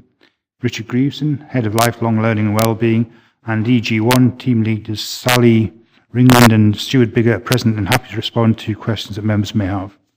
Richard and Co, is there anything you want to add to the report? Thank you, Chair. Just briefly, if I may, start with an apology, members. I'm very aware that at page 125 the text is very, very small in terms of the table, which covers all of the significant elements of staff training that we've been undertaking and we've got planned for the facility. We did get some printed, that appendix printed on A3, but if I'm honest, it wasn't much better. But going online, it is very much easier to read, and members will see the detail there. Just a couple of other things, Chair, if I may. In regard to the car park, I'm happy to get into debate and some of the questions I'm sure members will have. I have been approached already to suggest that the 3 hours should be 4 hours, just to say to members that that's something that officers would be happy to support. But again, happy to have that discussion. Chair, I'm delighted this morning that a number of the young people from the Youth Inquiry Service and colleague Kelly are here with us in the chambers. You'll note from the report that there's a proposal that the Youth Inquiry Service transfers from what is quite dated facilities at Buccleuch Street to DG1 when we reopen. I think as a legacy of the Year of Young People, that reflects the significant support members have shown to the programme and to the Youth Inquiry Service. They do a fantastic job under very difficult circumstances in Buccleuch Street. So hoping that members support the move from the Youth Inquiry Service into DG1. And as you said, Chair, happy that both Stuart Bigger and Sally Fingland, who were the two team leaders at DG1 when we reopen, are here to answer questions that members may have along with myself. Thank you, Chair. Thanks, Richard. Adam? Thanks, Chair. I think this is a much more positive story on DG1 than what we've had recently. I know that the items, the sort of posts on social media over the weekend, just showing what it will look like when the public are allowed back in, have been done very well. I know a number of people have said to me how excited they are to be able to go back to what is a fantastic facility. Just like to say, I've got no problem with the small print on those pages. I managed absolutely fine, but I know other members did struggle. I think it is really important to recognise the opportunity that we have here to have the Youth Inquiry Service move from the current facilities in Buccleuch Street into DG1 when it opens. I think that is a fantastic idea, and I think it's a very good example of the space being utilised, the whole floor print of DG1 being utilised by council services. I do commend that. I think it's also important to note that we have had discussions in previous items on this in this meeting today around things like additional support for learning and some of the challenges that our school are facing. I think that our youth work team do a fantastic job of trying to help our education colleagues as much as possible in reducing some of those pressures, and certainly YES is one way in which they do that. So I think it's important that this move does take place into what will be, because I've seen it, some fantastic facilities in DG1, and I think it's an absolute right move to be made, and I know that it's supported by youth work staff and by the young people themselves. Thanks, Adam. David, followed by Andrew. Thanks, Chair. I quite agree with what Councillor Wilson said. The young people are doing a tremendous job, and new facilities will be great for them. But unfortunately, there's always one that's a kind of causes problems, these youngsters. I welcome Richard raising the issue of his papers, but page 19 from the Children and Young People Lifelong Learning Services Revenue Budget, that's just about as bad. But Adam's okay, he's got thicker glasses than mine. I think that's maybe what it's to do with. But I think we could do to look at the presentation of these papers so that they're more easily read, if you don't mind. But No, I support, I'm happy with what's proposed for DG1. It's going to be a great facility again, and getting the youngsters involved as well. They'll have a swim after they've had their meeting up the stairs likely, and maybe even go to the gym. But thanks very much. Rob? Thanks, Chairman. I wanted to come back to the car parking issue that Richard had raised. 3 hours would be absolutely ample for me, and believe it or not, I do go to the gym, although not as often as I should. But if I was taking my 2 kids, then it might be a little bit tighter, just depending on what they wanted to do, maybe after they've been swimming or whatever. And, you know, they always take time to do everything. So I just wonder, and you maybe think about folk that have particular access needs or requirements. So maybe I think we should give some thought to 4 hours rather than 3. I know it's a view that's been expressed by some members before. I don't know whether it's something that potentially we can look at in the future if there seems to be any particular issue. I know it does require a traffic order, so that might be a bit more cumbersome a process than just saying, yes, it's this and now it's that. But perhaps if we start off in the right foot with this, I mean, we'd quite like folk to spend a bit of time in the place and get to know it again because it's been closed for a very long time. In any case, I think that might be a sensible way forward. Obviously keen to hear other members' views, but that's mine for sure. I think it's something which we can refine on the back of experience. I think, you know, if elected members don't park over there, members of staff, and we don't use it for parking pool cars, it will considerably facilitate the use of the facility. But I'll come back to you.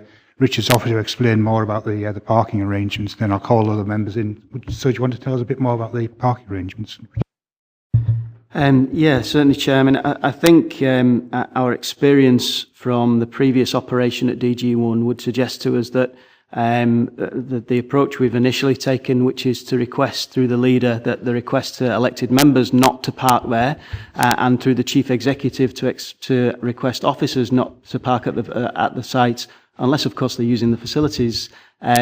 We actually believe that will go a long way to address most of the issues that we had previously in terms of the car parking spaces. That being said, obviously the 2 options that we discussed in some detail at the seminar, I think the right proposal in regard to the if you like the more proactive and user-friendly approach of the disc system is the right way to go. And again, you know, regardless of whether we go with 3 or 4 hours, we will obviously monitor that situation and report back to members if we think that needs to change moving forward. So, you know, I think it's fair to say that when we open, it will be a very proactive approach from staff in terms of informing members of our customers and our members of our services. How the facility will work. There'll be adequate signage, obviously, up as there is with all of the traffic orders and the car parks that are operated by the council. We will have staff on site, as I say, who will proactively engage with customers around how that car park will be managed through officers, and it will be done so in a very, if you like, open, transparent, and honest and proactive way. We see this as a deterrent as opposed to something that's going to be used with, you know, to create challenges or issues. And the feedback we've had to date from customers has been really quite positive in terms of the proactive steps we're taking to make sure that the car park is for their use and not for people who are not using the facility. Andrew, followed by... Thanks, Chair. One of my concerns is regarding the car parking, actually. 3 hours, 4 hours, being honest, I don't mind having a couple of hours free. However, I think that there should be the option if you want to stay for longer, you should be able to stay, even if you have to pay. And I think that should be built into these options. Also, one of the things that we're doing here is we're putting a lot of burden onto the community safety team with them having to now go and police this car park.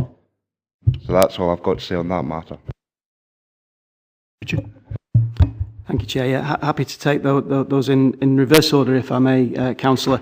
In terms of the increased burden on the community safety team, the intention is that the staff at DG1 will be trained to do the exact same services as the community safety team. So whilst, yes, the team may well include it within their walk around of Dumfries, it would be the staff on site who will actually also look to, if you like, manage that car park situation as much as the community safety team. And that's been developed through dialogue with colleagues in the community safety team in that regard. Obviously, in terms of the proposals, that there has never been a suggestion that, or a proposal brought to members that we should introduce parking charges for the facility. It's been purely about a process where we can manage the throughput and manage the customers so that they can access the facility as easily as possible. Andrew, you want in? Just come back on using the in-house staff to actually police this car park. At our ward, our community conversation last week, there was discussions on how to get street scene operatives to start doing parking charges and dog piling charges. And we were told that because they weren't on the correct band or wage band within the council, they weren't able to do so. How does that affect the leisure and sports staff? Are they on a higher band and are they able to take on those roles? Certainly the discussion we've had to date with colleagues in regard to job enrichment, if you like, and the training of staff, there's not been any issue raised with us directly in regard to appropriate levels of banding. I will take that back and ask the question, and thank you for raising that. Obviously, within a facility like DG1, we have a range of staff that are on different levels and bands, so I would suspect that we would be able to manage any challenge that was perhaps brought to bear in that regard. At the end of the day, hopefully it'll only be a few offenders we need to tackle rather than it being a free-for-all. In terms of the car parking, charging for it, I think that might be a very slippery slope if we begin charging for car parking in all our council car parks. Okay, John Charters. What concerns me is the description of this item 8 as a business plan. It simply isn't a business plan, I'm afraid. And it's sort of symptomatic, perhaps, that we as a council don't employ many businessmen on how you actually write a business plan. But this wouldn't make a starter, even a sort of the simplest business. The trouble is, it's a hugely expensive expose of how DG1 is going to be used and how we're going to pay for it. It's already cost this council a huge amount of money to get it to the stage where it is usable again. And this business plan shows me that what it's going to do is going to cost the council a huge amount of money again in order to run it, because the whole thing is run virtually on freedom of use and free use. We've actually got to make money out of this building. We are very short of money all over in education, and as we've heard already today. That has been a recurring bleat from officers, from the councillors and everybody, that there isn't sufficient money to do what we want. Well, there isn't sufficient money to do what we want with this DG1. It needs to be run as a business. This is why you said we need a business plan. And it is not going to be run as a business. It's going to be run according to this plan, which is not a business plan. We started off with Lawburn Hall, and we got rid of it and built DG1. We're still left with Lawburn Hall. That is not what you have in a business. You get rid of the old and invest in the new. You've got free entry for whole ranges of people, and I'm glad to say, actually, that I qualify on 3 of them. So I'm going to be all right parking my car there. So I shan't comment further on that. On free parking, but I don't believe that people are using it should have free parking. We've already seen that we've got a swimming pool already built and we can't get rid of it. Up at the Ice Bowl, we can't get rid of it till December because the business plan didn't allow for it to be handed back to the person who put it up. And so we're going to be paying for a swimming pool down here and a swimming pool up there because the business plan wasn't correct. And still isn't correct as far as that's concerned. We thought the NHS were going to come and take over part of it in their cardiac rehabilitation. It's of interest to me that they're not. And instead we're putting somebody in there for free, to another class of people to do it for free. And I can go on these things, but we must look as councillors, are we actually getting value for money out of this reopening of DG1 when we are not running it as a business, we're merely running it as a free show for people like myself, who on page 53, you will see job seeker allowance, income support, person over 60 years, that's me, students full-time, careers allowance, EZ disability, living allowance, working tax credit, bereavement allowance, widowed parents, armed forces personnel, military veterans, that's me again. I actually all for looking after veterans well, but I don't actually need the council to pay for my use of the swimming pool. I don't need that. There may well be someone that do, but this goes on and on how we're going to use it for free entry. We're not going to have a business plan. It's not going to be run as a business. We don't know how much it's going to cost, and I would estimate that this is going to cost millions of pounds to us to run it in the way that this is proposed. And if we're going to look at it again, I suggest we get somebody to write a business plan. I think we get the gist of where you're coming from, John, and in terms of page 53, it actually does say a subsidised cost at up to 50% reduction, so it isn't free, it's subsidised. Richard, would you like to comment? Yeah, thank you, Chair. I think, in terms of the design and content of the business plan as presented to members, as you said in your introduction, certainly in terms of local authority leisure provision, the design and the content of the plan as presented to members would include all of the key elements that would be expected in that regard. In terms of the if you like, the design of the building, the operating ethos, the employment strategies, the target market, the fees and charges, yes, they have been developed very much on the basis of local authority, leisure, sport, physical activity provision. They've been done so in terms of providing it in the most efficient, effective and economic way, but absolutely providing on meeting the council's social objectives and the level of subsidy that is required and projected at the facility is detailed at page 32 of the document, along with the national comparator for local authority leisure facilities. And you'll see from the detail contained within the report that this facility will operate at a cost, a subsidy less than the national average for leisure and sport public sector provision. In terms of the figures, I think we've taken quite a judicious and cautious view. There are a number of unknowns and variables since the facility opened.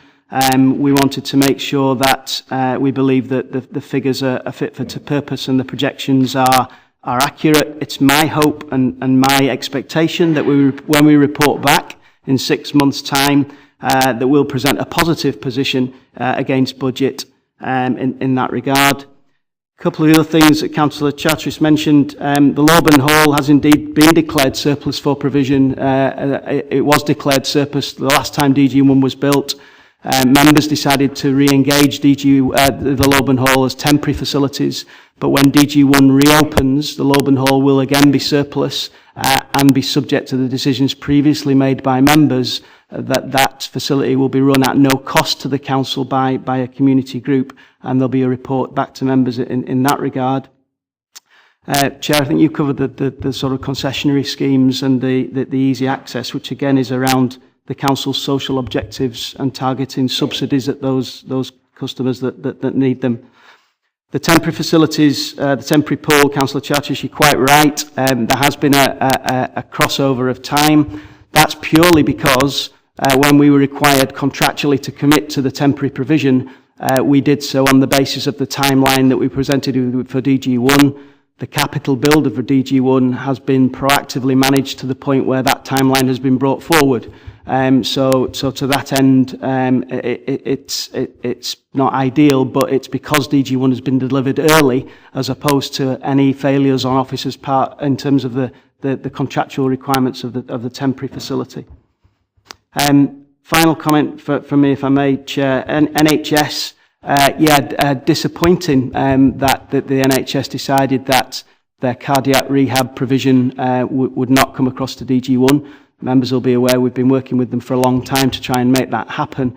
Unfortunately, that's not the case. I actually think that where we're at now, in terms of the detail contained within the report at 3.5, I think offers a better and more enhanced service around our support to clinical intervention, social prescribing, but it's not free. It will certainly be a charge to customers, and through either exercise referral will be subsidised through other mechanisms through the NHS. Richard. Jim McComb. Thanks, Chair. A couple of points in relation to parking. Firstly, how will the discs be acquired? What we've been working with our traffic colleagues is that because members were keen that this facility would be for users of DG1, we would look to have discs that would be branded for DG1, and there'll be a different colour to the normal standard discs, and they'll be acquired through the facility. But we will take a proactive approach in making sure that when we open, we engage with customers to make sure that they know and understand the system and the process in addition to the signage. So Stuart and Sally's team will meet with customers, and they'll be given a disc with an appropriate colour that may well then change moving forward to make sure that it is customers of the facilities that are using it, as opposed to anybody who wishes to park and then, shall we say, go shopping in the town or something. The second point, the phrase customers of the facility, does that include those who are there purely for a coffee and a sandwich, as well as those who are actively participating in exercise? Yes, it does. Richard. Thanks, Chair. I always welcome Councillor Charteris' contribution because it makes me sound like a moderate, so that's very good. But I have to take it, differ from you on the fact that car parking for council car parks is a slippery slope. I don't think, being like almost every local authority in Scotland helping to pay for services is a slippery slope. I think it's like a path paved with gold, perhaps, because we can get up to about £2 million from income from there if we have a sensible charging policy. But it's a hard decision for the administration to do. It's a hard one. But at the end of the day, who do you put first? Do you put the children we want to educate, or is it the carbon producers who park willy-nilly in Dumfries at the moment and don't give any churn at all in the town centre? But turning to DG1, it's great news, great facility. It's good that Dumfries is going to have this great facility, and there's no reason why it shouldn't be busy. But I think it also, as Councillor Charter says, it comes at a price. The shortfall on the build on the budget is 1.1 million. Yeah, it's a lot of money at a time when services are under threat. So I think we've got to keep looking at these budgets and see where the money can be pared back to provide a good facility at less cost. I'd refer you to page 51 on the action points and the tick boxes there at the bottom of page 51. Objective success, we all want it to be a success, and the target is ensuring we do manage our budgets effectively. And I think we all want that. I think it is a priority for us, but we've only got a DG1 priority, so I'd hope it also be a leisure priority and also a DGC priority. So I'll ask Richard if we can set a couple of ticks there. I don't know about Sports Scotland, probably would want that as well, but there you go. So there's £1.1 million shortfall, and we could reduce the budget by a third by taking measures. £306,000. £306,000 of the budget. I'm not sure which page the budget's on. It's in there somewhere. But £306,000 of that shortfall is the rates we pay on the building. It's a lot of money. if we formed a charitable corporate, a SCIO, Scottish Charitable Incorporated Organisation, to run the facility, a management committee which would include, as Councillor Charter says, some business acumen there, then we could save that £306,000. So I think that's what we should be looking towards, because that is almost a third of the shortfall met with. So I think we should be looking at that. So I would like to make the finances more of a priority, and I also would like the council to look at how they can avoid paying the rates on the building. Thanks, Dick. As usual, the budget will be eagerly anticipated next year when you come forward with introducing parking charges in all the town centres, etc. And as far as I'm aware, newly formed SCIOs don't qualify for rates exemption. So I'm afraid that that's a horse that's already bolted. But Richard, is there anything you want to bring forward? Yeah, thank you, Chair. No, I share Councillor Brodie's comments and sentiments. I think in terms of the management of the agreed cash limit revenue budget, it's critical that that's done very, very tightly indeed. We maximise every opportunity we can to generate additional revenue, and we reduce costs and expenditure as much as possible, so that at the end of each financial year we're reporting back on an underspend position against that agreed cash limit revenue budget. Just very briefly, as the Chair says, in regard to the rates, unfortunately, as a consequence of the Barclay report last year, any new leisure and sport trust will not be receiving any national non-domestic rate relief moving forward.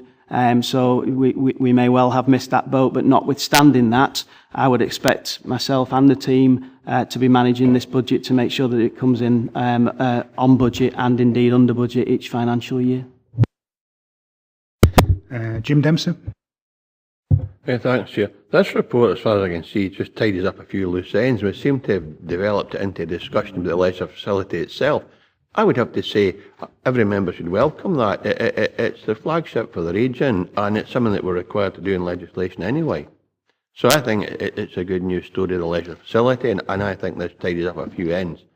About the parking, there's no elected member in here that doesn't know, them that were here the last time when DG1 was functioning, that there was an issue about parking, that public were using it and abusing it, and so were elected members.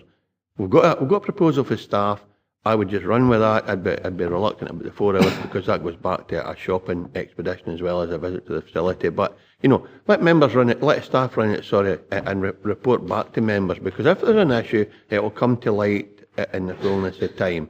And I think that would be when we should have an interest. And I would suggest we go with the officer's recommendation. Free access is a great thing. I just hope that it doesn't affect other leisure facilities.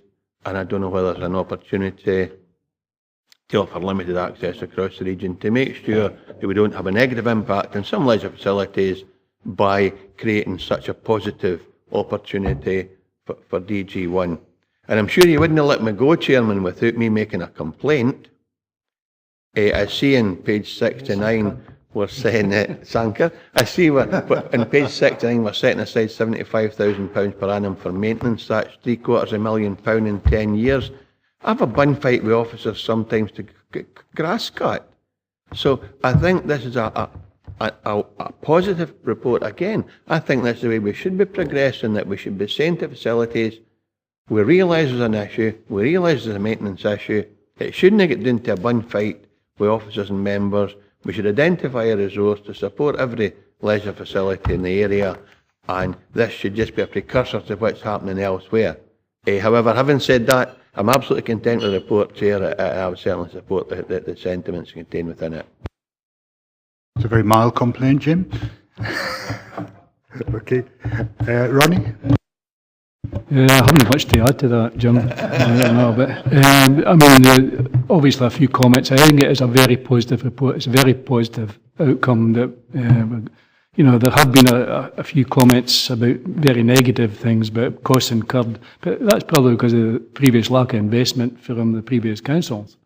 But and if we hadn't let it get into that kind of state in the council, then we wouldn't have incurred all them costs. We do provide subsidised services, and we do that for a reason, because it's part of the council's, protect our most vulnerable people, best start in life or children. It's something that we do as a council. It's something we want to do. It's something we choose to do.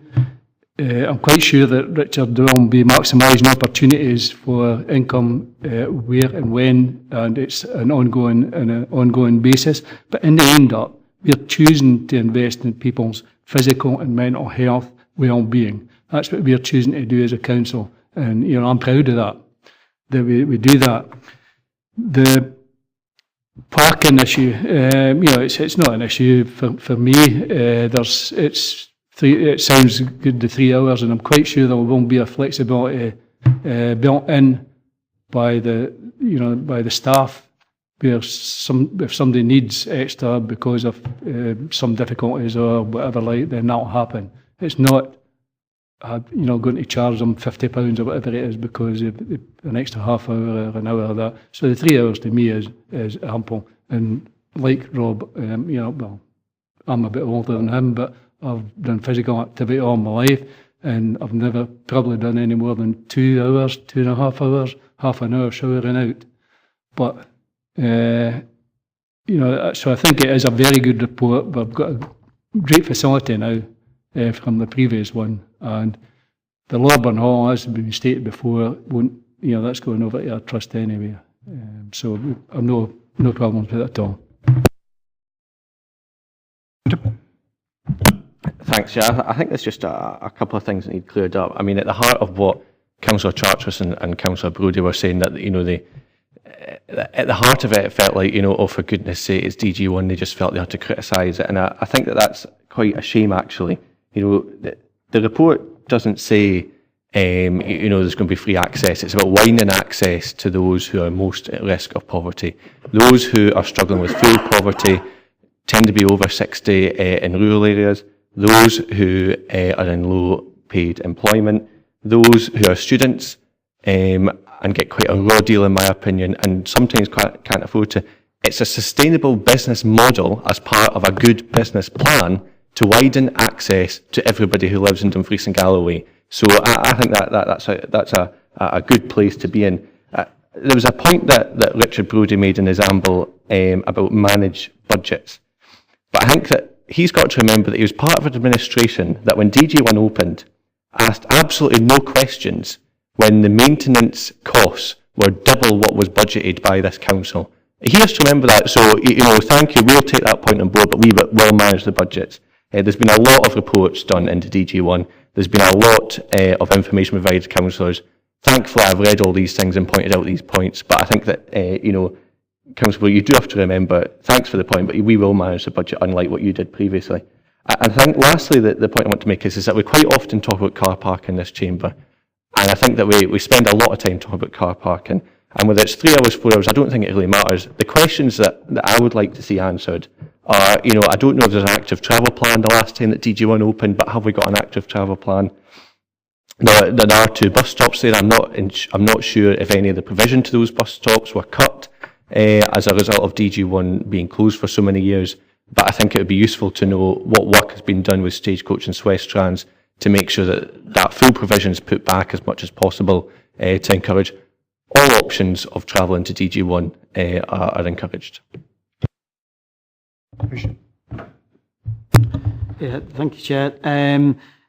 Yes, the previous work on the active travel plan, particularly around young people and how they will be accessed the facility, has been reignited. Colleagues have been working with various key stakeholders and partners in that regard, so we'll make sure that that's at the forefront. I'm not sure whether we've had any immediate dialogue with Stagecoach or Swiss yet, Councillor Wilson, but we'll take that point on board and make sure that happens.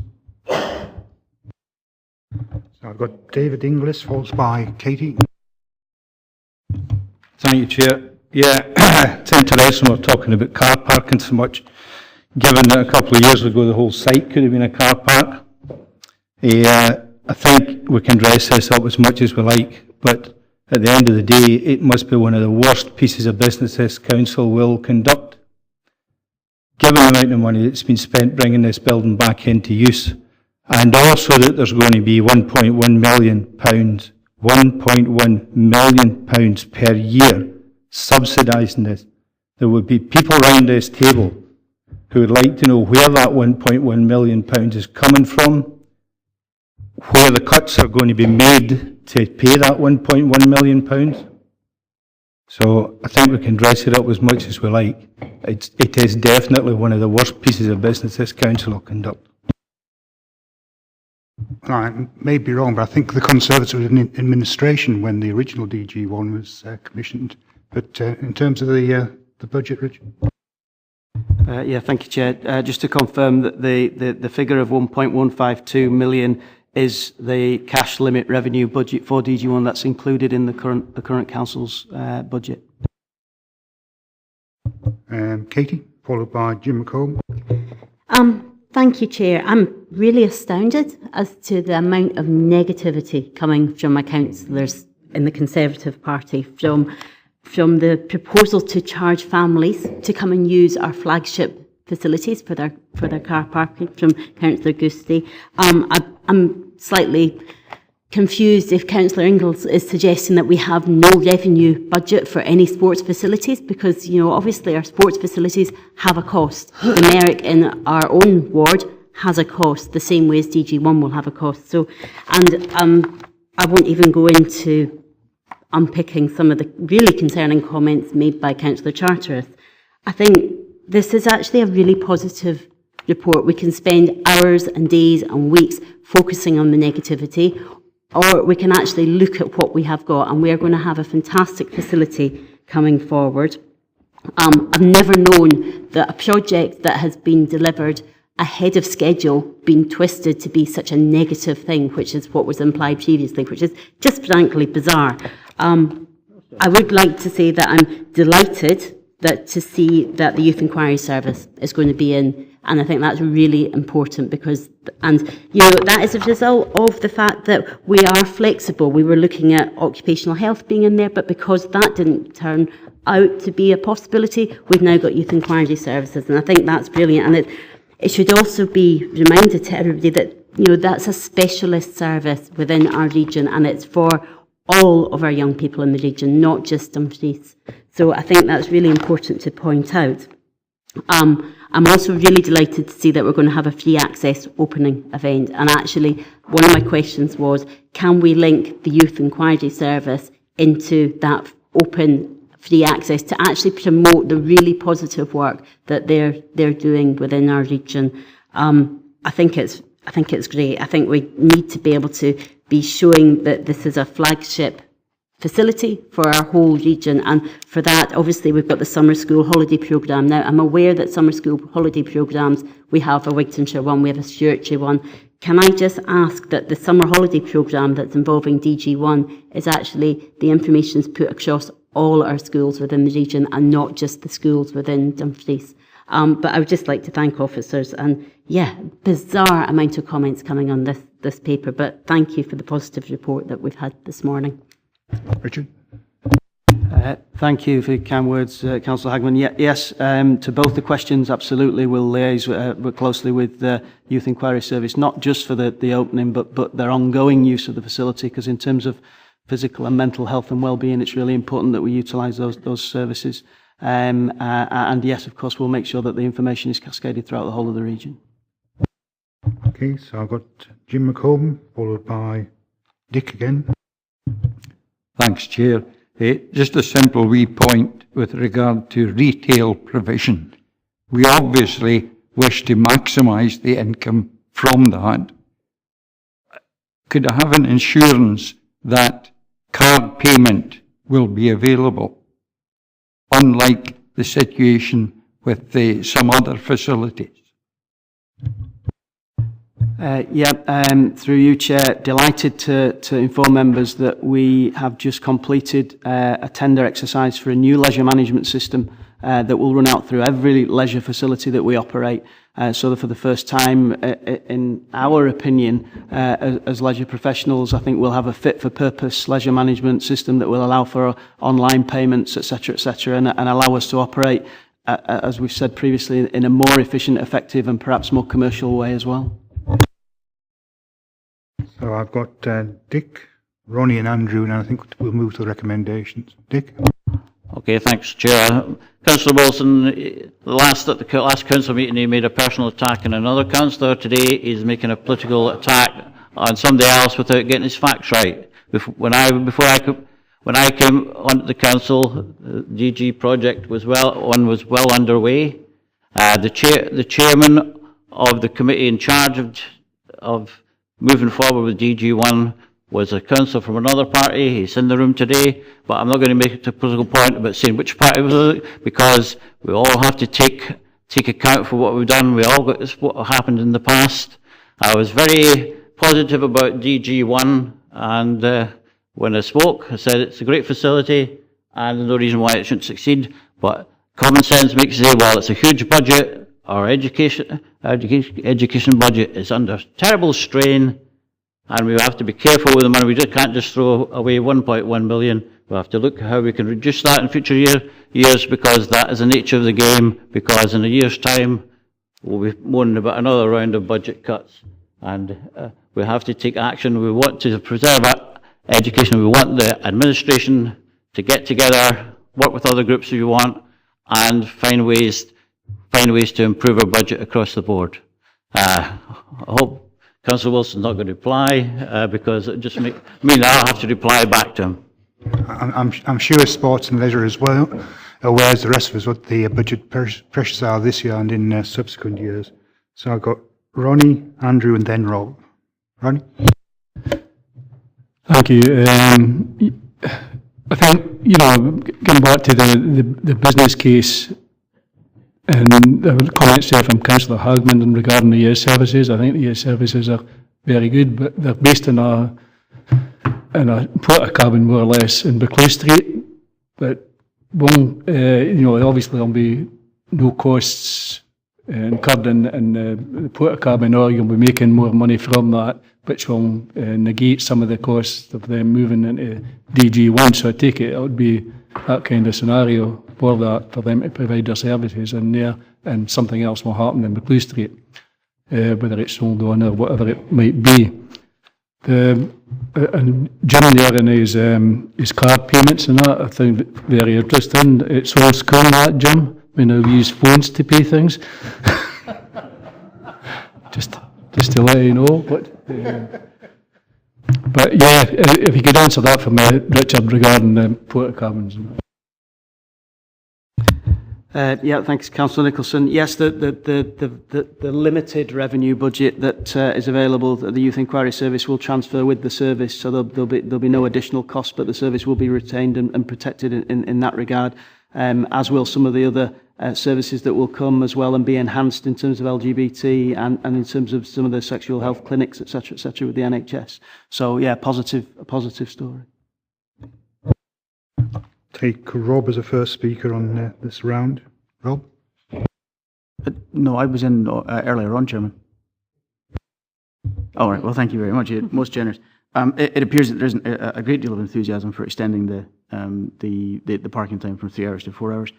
Let's go with the consensus. I don't think there's a need to divide on the matter, but I wouldn't like to think that we end up seeing people potentially travelling a distance, worrying about getting out in time. I hope it will be managed in a way that is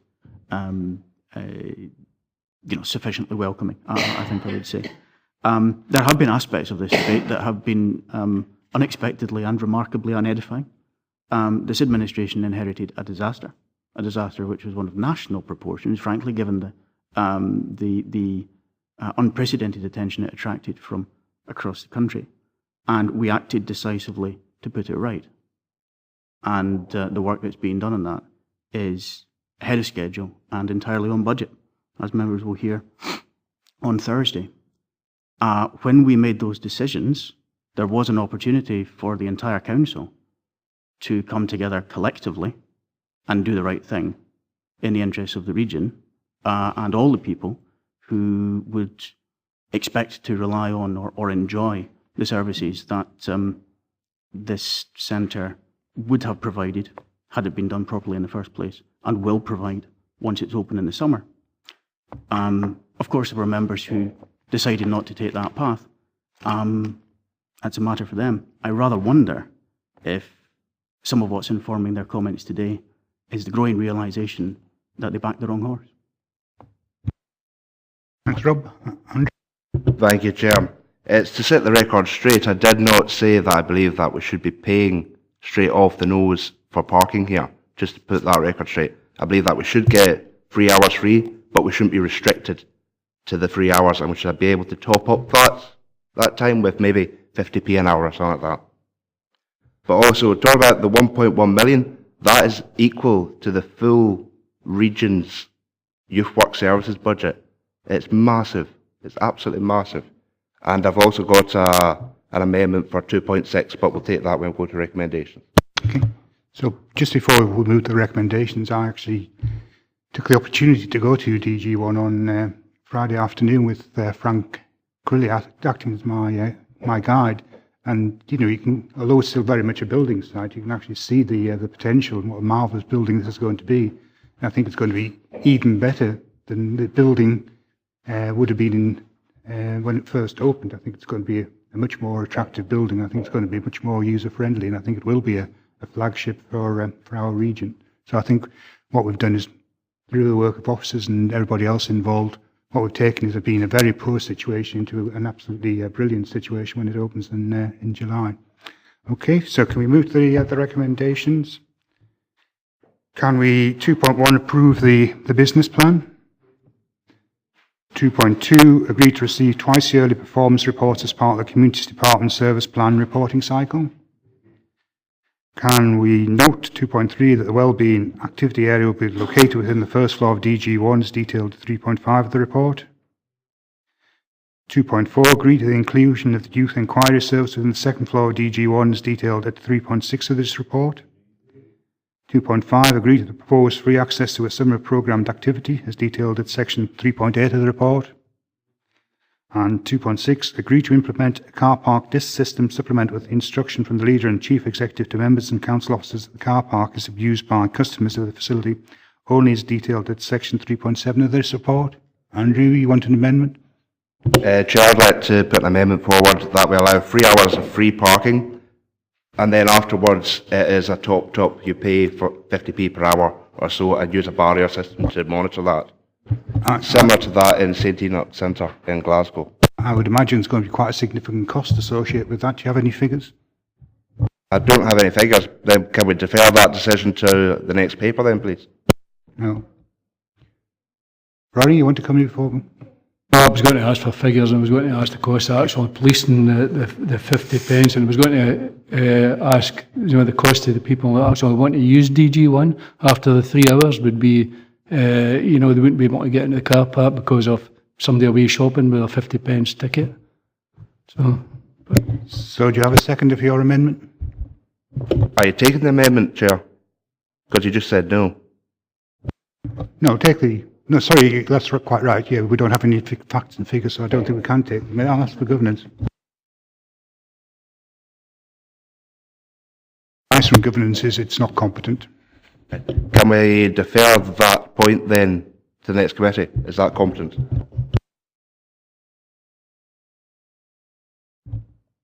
Adam?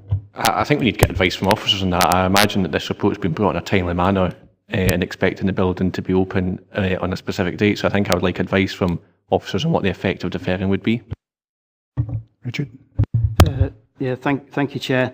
Obviously, given that the timelines for the facility and the opening date of the 15th of July, in order that the appropriate traffic measures and the process needs to continue, we're looking for a decision from members today. The only thing I would add is that we did have previously, members will recall, a report to full council in regard to the car park and the barrier system, the reinstalling of the barrier system. My recollection was that was between 75 and 100k at the time, and it's subsequently been taken out of the capital project. The base of the advice we've been given, can we agree 2.6? Thank you, members. I've got no further business. I'm not quite sure whether there's any lunch anywhere. Right, thanks very much.